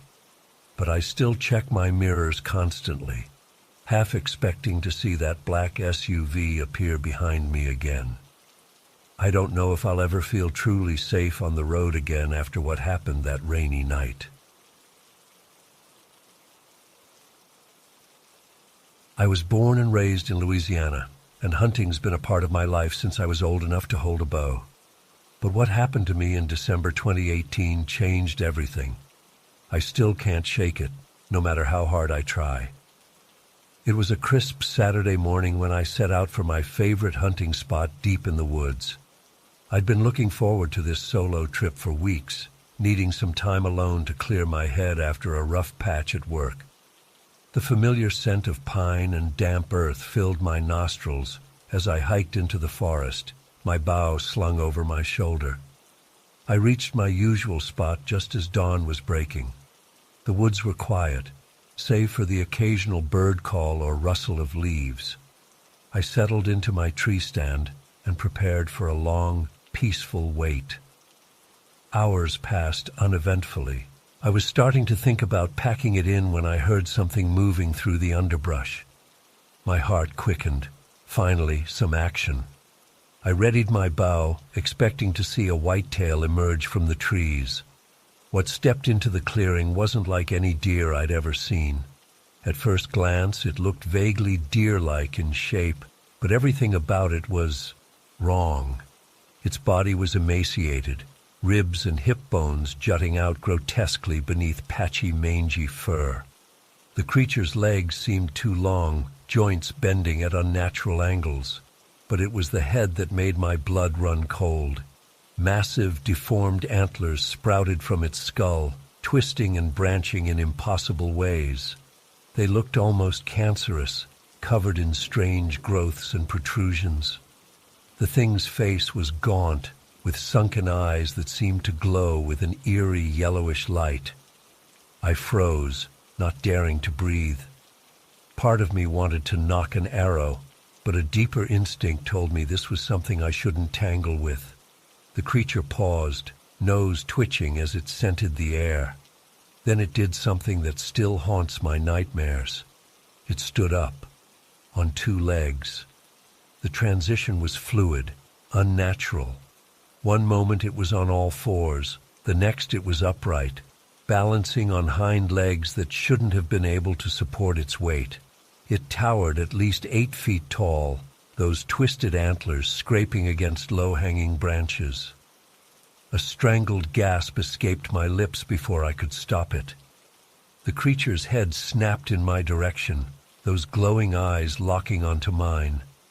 I've never felt such primal terror in my life. Every cell in my body screamed at me to run, but I was paralyzed. For what felt like an eternity, we stared at each other. I could hear ragged breathing, mine or its, I couldn't tell. Then, without warning, it dropped back to all fours and bolted into the trees with impossible speed. I don't remember climbing down from my stand or running back to my truck. The next clear memory I have is sitting in my driveway, gripping the steering wheel so hard my knuckles were white, covered in cold sweat. For weeks after, I couldn't sleep. Every time I closed my eyes, I saw those glowing yellow ones staring back at me. I jumped at every sound, convinced that thing had followed me home. I stopped going to work, stopped answering calls from friends and family. How could I explain what I'd seen? They'd think I was crazy. Eventually, I worked up the courage to talk to my buddy Mike, another lifelong hunter. I half expected him to laugh it off, tell me I'd just seen a regular deer and let my imagination run wild. But the color drained from his face as I described the creature. "You're not the first," he said quietly. "There have been whispers about something like that in those woods for years. Most folks write it off as campfire stories, but—" He trailed off, and I felt a chill run down my spine. If other people had seen this thing, why wasn't it common knowledge? Why weren't there news reports or wildlife experts investigating? The next few months were rough. I couldn't bring myself to go back into the woods, even in broad daylight. My relationships suffered as I withdrew from everyone around me. How could I focus on normal life when I knew something like that was out there? I tried to research, spending countless hours online looking for any information about similar creatures. I found a few vague stories, but nothing concrete. No photos, no definitive proof, just whispers and legends. As time passed, I started to doubt myself. Maybe it had been a regular deer, deformed by disease or injury. Maybe the stress and isolation of that hunting trip had caused me to hallucinate. I wanted so badly to believe there was a rational explanation. But deep down, I knew what I'd seen. The way it moved, the intelligence in those eyes. It wasn't natural. And the thought that it might still be out there, roaming those Louisiana woods, keeps me up at night. I've tried to move on with my life. I found a new job in the city, far from any forests. I've even started dating again, though I haven't told my girlfriend about what happened. How could I? She'd think I was insane, but every now and then something will trigger the memory. The sound of branches creaking in the wind, a deer crossing sign on the highway, and I'm right back in those woods, staring into the eyes of something that shouldn't exist. I don't know if I'll ever fully recover from what I saw that day. The encounter lasted only minutes, but it changed me forever. I used to find peace in the solitude of the forest.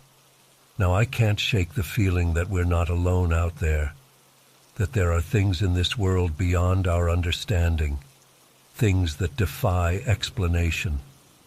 Sometimes I think about going back, trying to find proof of what I saw, but the fear always holds me back. What if I actually found it? What if it found me? I'm not sure I could face that thing again and come out with my sanity intact, so I stay away from the woods now.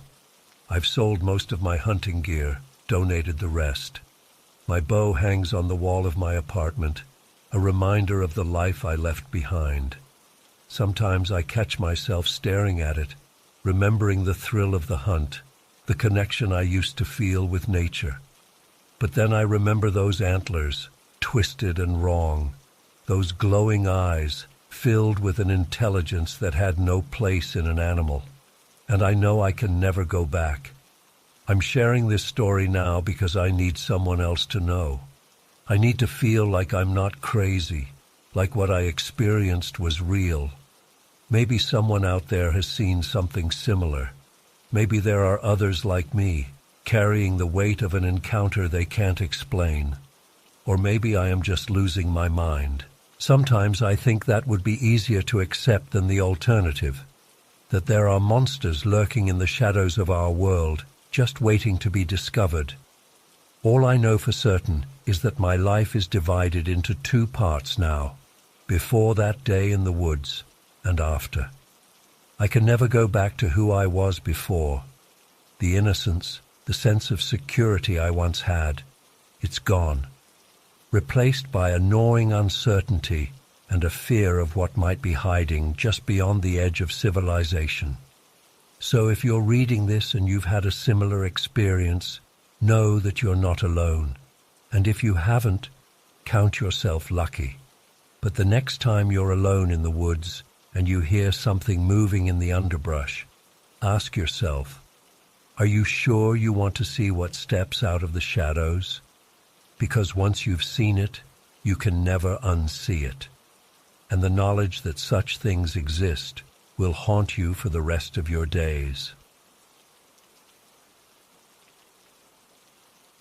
I'd been working as a ranger for about 5 years at that point. I loved my job and knew every trail and landmark in the park like the back of my hand, but nothing could have prepared me for what I was about to experience. It was around 11 p.m. when I first noticed something odd. I was near Brandywine Falls, one of the most popular spots in the park. As I approached, I saw strange, pulsing lights coming from the woods near the waterfall. At first, I thought it might be some campers with flashlights, but these lights were different.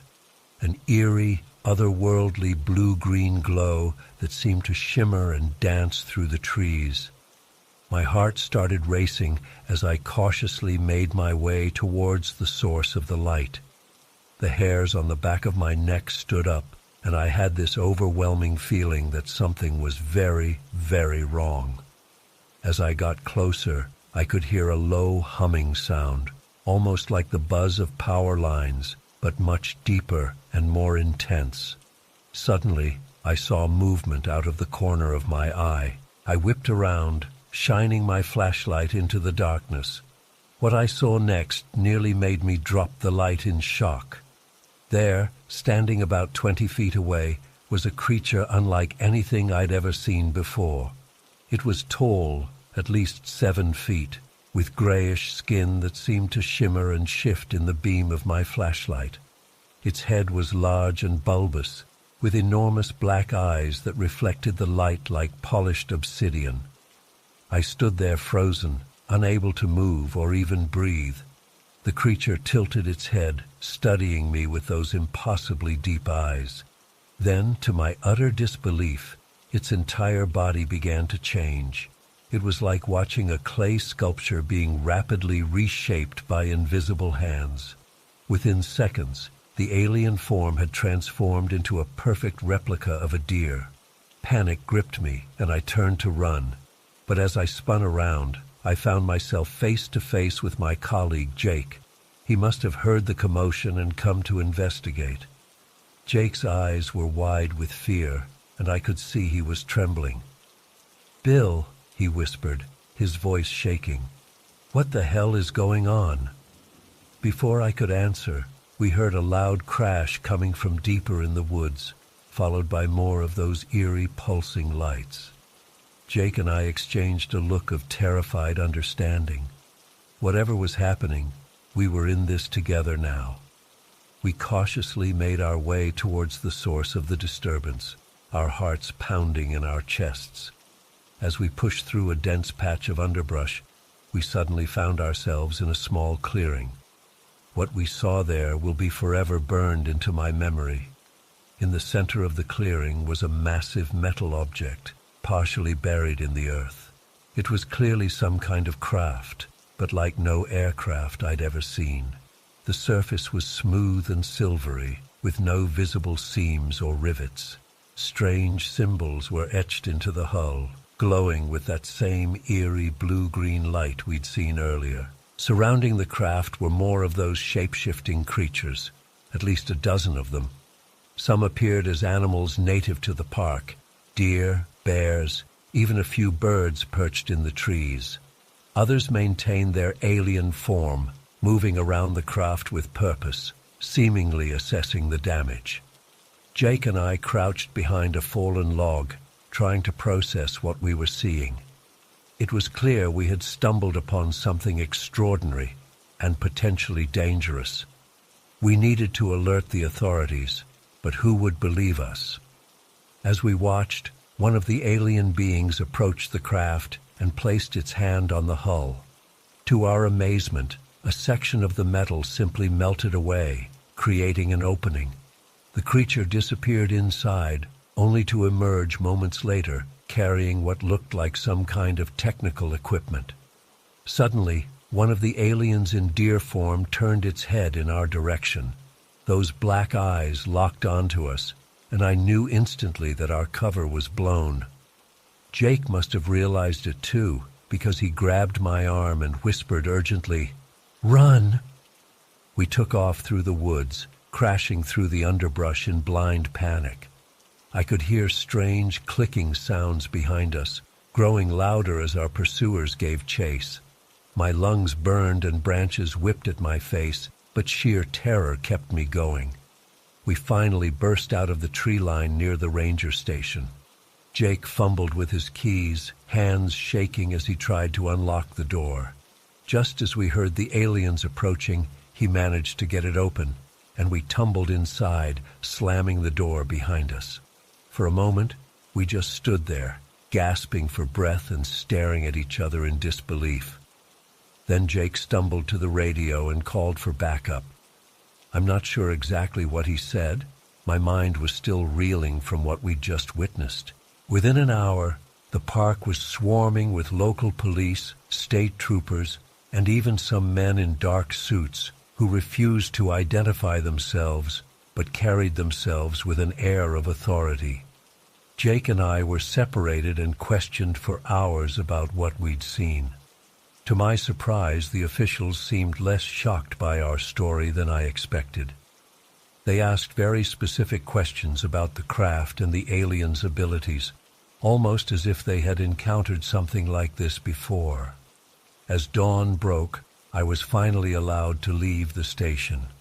I stepped outside to find the park crawling with activity.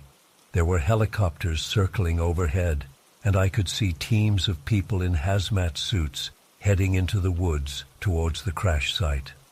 Over the next few weeks, the official story was that a small plane had gone down in the park, and the area was closed for environmental cleanup. But Jake and I knew the truth. We were sworn to secrecy, told that revealing what we'd seen would be a threat to national security. Life slowly returned to normal, or at least as normal as it could be after an experience like that. Jake and I were allowed to keep our jobs, but we were closely monitored. Occasionally, we'd spot one of those men in suits lurking around the park, keeping an eye on things. A few months after the incident, I was approached by one of the suited men. He introduced himself as Agent Thompson and said he was part of a special task force dedicated to managing and understanding these alien visitors. According to Thompson, the beings we encountered were part of an experimental group of shapeshifters.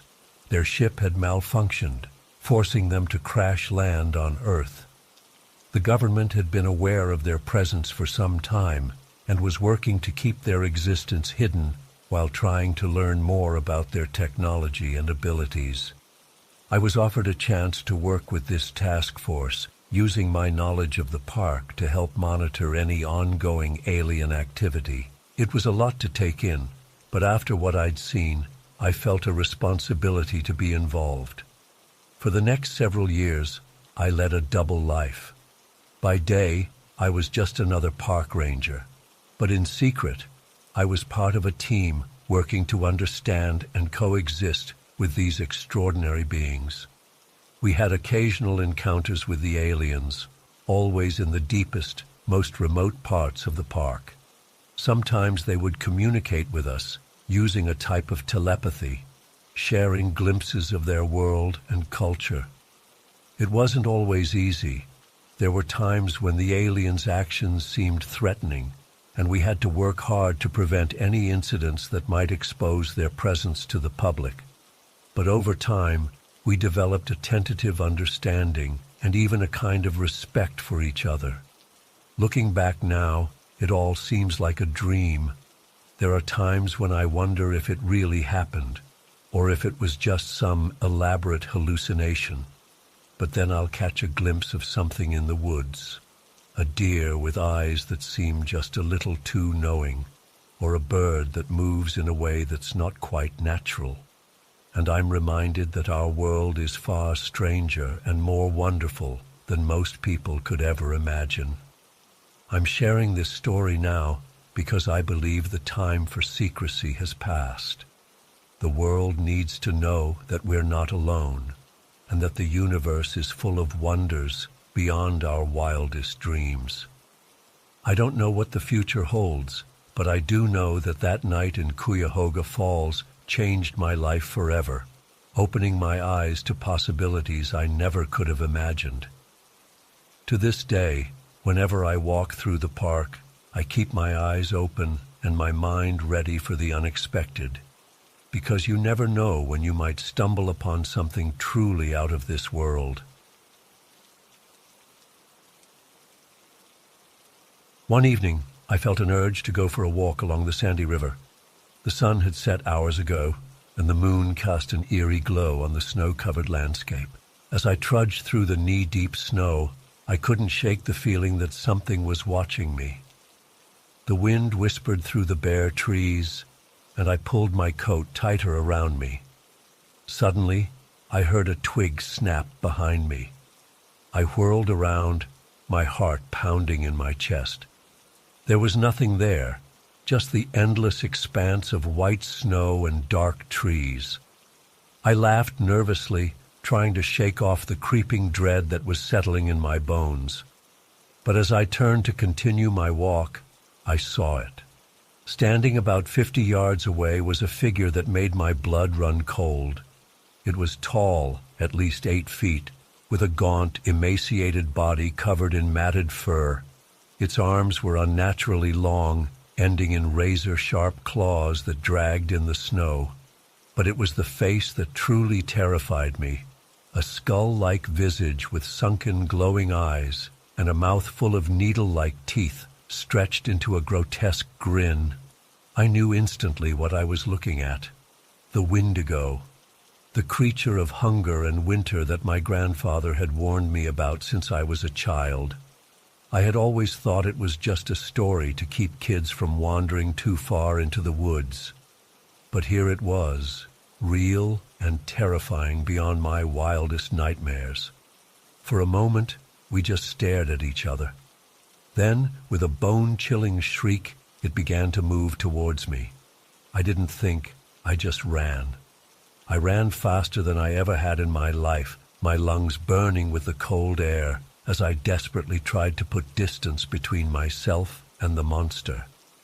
I could hear it behind me, its long strides easily keeping pace.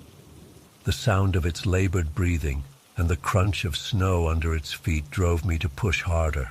I didn't dare look back, afraid of what I might see. As I ran, I tripped over a hidden root and fell face first into the snow. I scrambled to get up, my fingers numb with cold and fear. That's when I felt it. A hand, cold as ice and hard as steel, gripped my ankle. I kicked and screamed, but its grip was unyielding.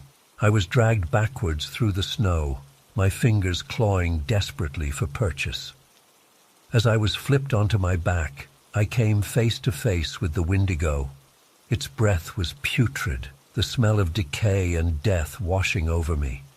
Its eyes bore into mine, and I felt as if it was looking into my very soul. Just as I thought it was over, that this creature would devour me whole, a bright light cut through the darkness. The Wendigo shrieked and released me, shielding its eyes from the sudden illumination. I scrambled away, my heart pounding so hard I thought it might burst from my chest. The light came from a group of campus security guards who had heard my screams. As they approached, shouting and waving flashlights, the Wendigo retreated into the darkness of the forest. I was left shaking and sobbing in the snow, trying to explain what had happened, but finding no words to describe the horror I had just experienced. The guards helped me back to campus, assuming I had simply gotten lost and panicked in the dark. But I knew what I had seen. The image of the Wendigo was burned into my mind, haunting my dreams and waking thoughts. For weeks after the incident, I couldn't sleep. Every time I closed my eyes, I saw those glowing eyes and razor-sharp teeth.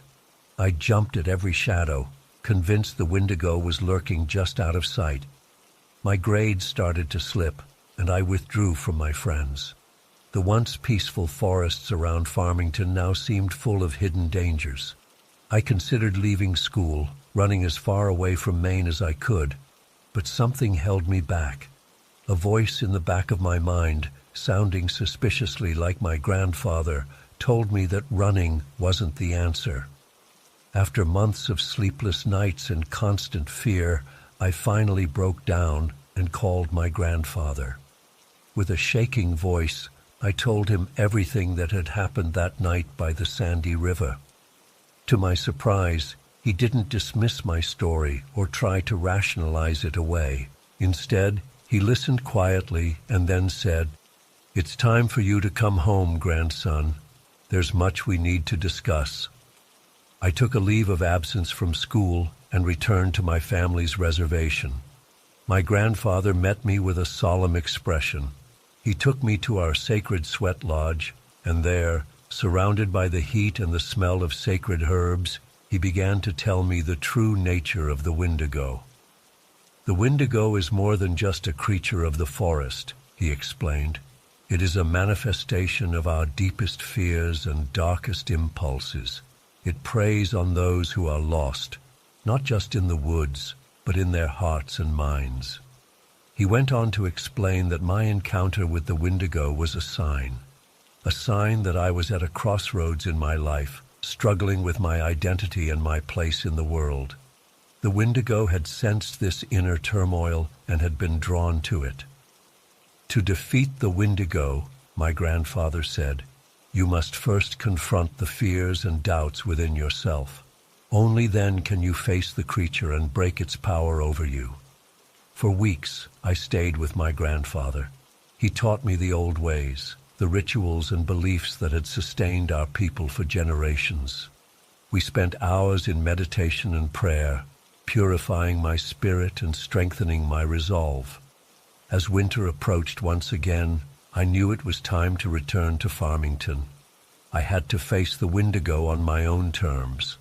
My grandfather gave me a sacred amulet, passed down through our family for generations. "This will protect you," he said. "But remember, your true strength comes from within." I returned to school, my heart heavy with anticipation, but my spirit stronger than ever. As the first snow fell, I made my way back to the spot where I had encountered the Wendigo a year before. The forest was silent, the snow muffling every sound. And then I felt it, the presence that had haunted my nightmares for so long. I turned slowly, and there it was, the Wendigo, just as terrifying as I remembered. But this time I didn't run. I stood my ground, clutching the amulet and reciting the prayers my grandfather had taught me. The Wendigo howled, a sound that chilled me to my core. But I didn't falter. I faced it, acknowledging my fears, but refusing to let them control me. As I stood there, something strange began to happen. The Wendigo's form began to shimmer and fade like a mirage in the desert. I blinked, and suddenly I was alone in the forest. The Wendigo was gone, leaving no trace in the freshly fallen snow. I stood there for a long time, processing what had happened. I realized that the Wendigo had never truly been a physical creature. It had been a manifestation of my own fears and insecurities, brought to life by the power of belief and the magic of the land. From that day forward, I never saw the Wendigo again. But the experience changed me profoundly. I gained a deeper appreciation for my heritage and the wisdom of my ancestors. I learned that the most terrifying monsters are often the ones we carry within ourselves, and that facing them head-on is the only way to truly defeat them. Now, years later, I still feel a chill when I walk in the woods at night, but it's no longer a chill of fear. It's a reminder of the power of the human spirit and the strength that comes from embracing who you truly are. The Wendigo taught me a valuable lesson, one that I'll carry with me for the rest of my life. Sometimes, the greatest battles we face are not against external forces, but against the darkness within ourselves.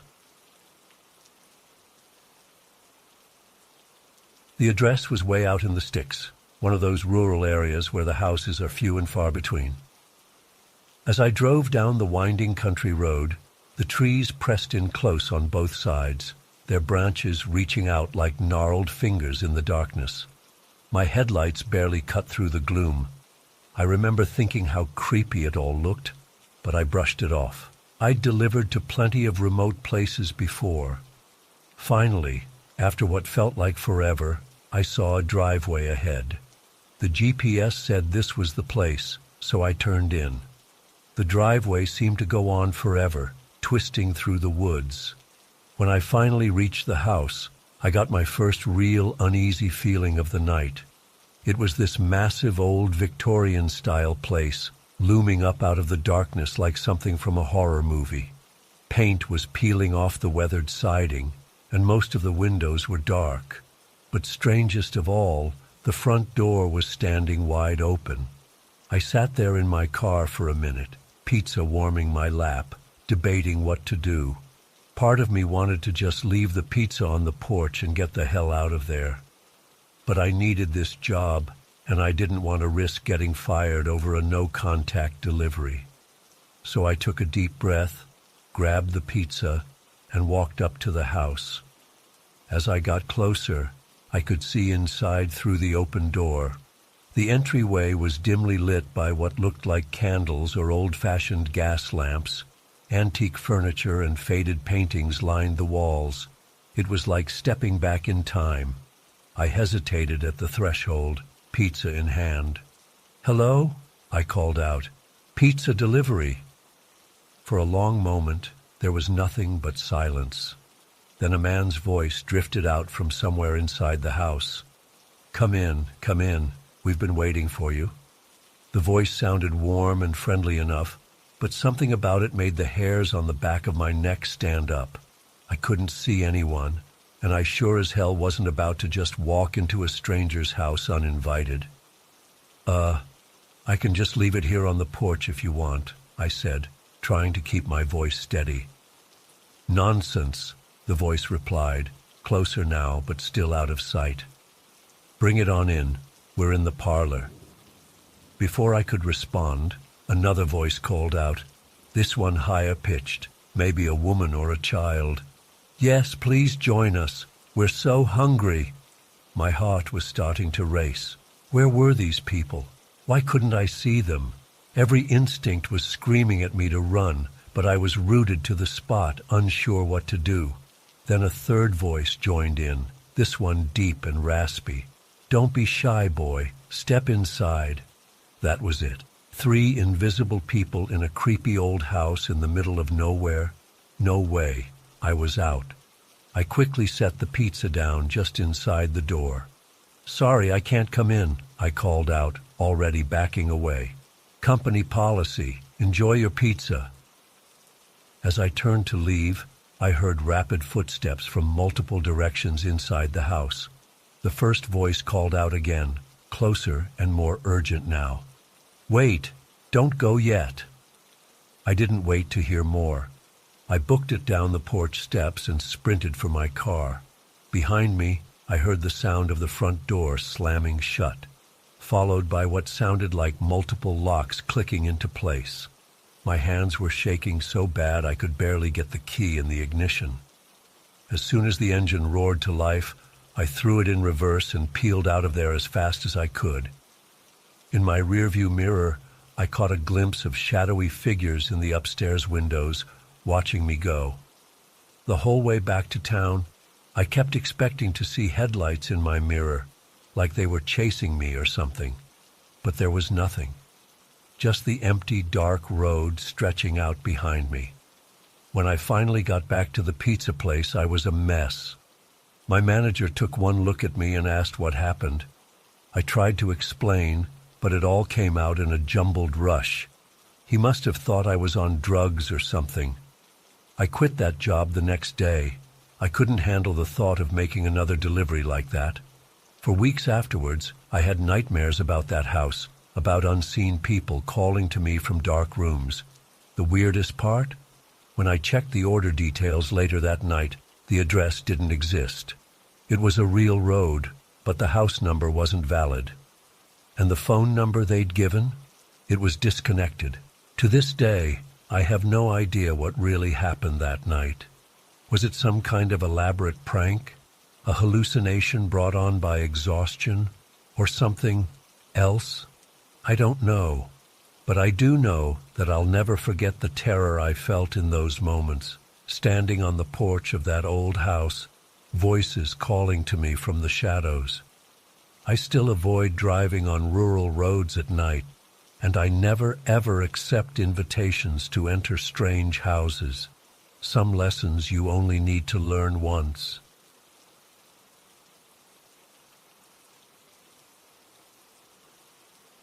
It all started on a typical Tuesday evening. I had closed up the restaurant around 11 p.m., said goodnight to the last of our staff, and headed out to the parking lot. As I walked to my car, I noticed an unfamiliar vehicle, a dark gray sedan, idling near the back of the lot. Something about it immediately set me on edge. The windows were tinted, so I couldn't make out who was inside, but I had a sinking feeling they were watching me. I quickened my pace, fumbling for my keys. Just as I reached my car, the sedan's engine revved loudly. My heart leapt into my throat as I scrambled to unlock my door. I practically dove inside, locking the doors behind me.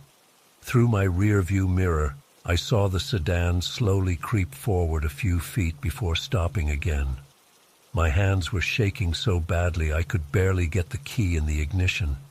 I kept glancing back at the sedan, waiting for it to make a move. After what felt like an eternity, I managed to start my car and peel out of the lot. The whole drive home, I kept checking my mirrors, terrified the sedan was following me. But there was no sign of it. I tried to convince myself it was nothing, just some creep being weird. But I couldn't shake the feeling of dread that had settled in the pit of my stomach. I barely slept that night, jumping at every little sound outside my window. The next evening at work, I was on edge the entire shift. I kept peering out the windows, half expecting to see that sedan lurking in the shadows. As closing time approached, my anxiety ratcheted up to unbearable levels. I asked one of our cooks, Mike, to walk me to my car. He agreed, clearly confused by my uncharacteristic nervousness. We stepped out into the cool night air, and my eyes immediately darted to where I'd seen the sedan the night before. My breath caught in my throat. It was there again, in the exact same spot. Mike must have sensed my fear because he tensed up beside me. "That car giving you trouble?" he asked in a low voice. I nodded, unable to speak past the lump in my throat. Mike's presence emboldened me slightly, and I managed to walk to my car without completely freaking out. But as soon as Mike turned to head back inside, the sedan's engine roared to life. I scrambled into my car, heart pounding. In my side mirror, I saw the sedan inch forward, its headlights suddenly blazing to life and blinding me. I jammed my key in the ignition and peeled out of there as fast as I could. The entire drive home, I was in a panic. Every set of headlights behind me sent a jolt of terror through my body. I took a convoluted route home, turning down random streets in an attempt to lose any potential tail. By the time I finally pulled into my driveway, I was a sweaty, trembling mess. I called the police that night, but they weren't much help. Without a license plate number or any real evidence of a crime, there wasn't much they could do. They suggested I vary my routine and maybe get some pepper spray. I felt utterly helpless. The next day, I begged my parents to let me skip work, but we were short-staffed, and they insisted they needed me. I spent the entire day in a fog of anxiety, jumping at every shadow. As night fell, my dread became almost suffocating. I convinced 2 of our waitresses to stay late with me to close up. Safety in numbers, right? But as we walked out to the parking lot, my blood ran cold. The sedan was there again, this time with its engine already running. My coworkers must have realized something was wrong because they both stopped in their tracks. "What the hell?" one of them muttered. Before I could respond, the sedan's doors flew open. 3 men in dark clothes and ski masks leapt out, sprinting towards us. Everything seemed to move in slow motion.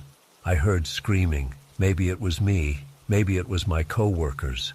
I fumbled for my keys, my sweaty hands making it nearly impossible to grip them. One of the men was almost upon me when I finally managed to hit the unlock button. I dove into my car, slamming the door shut just as the man reached me. He pounded on my window, the sound reverberating through my entire body. I could see his eyes through the ski mask, cold, predatory, filled with a hatred I couldn't understand. My hands were shaking so violently I could barely get the key in the ignition. The man was trying to force my door open now, rattling the handle so hard I thought it might break. In my peripheral vision, I saw my coworkers running back towards the restaurant, the other 2 men in hot pursuit. Finally, mercifully, my engine roared to life. I threw the car into reverse, nearly running over the man's foot as I peeled backwards. He stumbled, giving me just enough time to shift into drive and floor it. I blew through stop signs and red lights, too terrified to care about traffic laws. My only thought was to put as much distance between me and those men as possible. I drove for what felt like hours, taking random turns, doubling back, doing anything I could think of to lose a potential tail.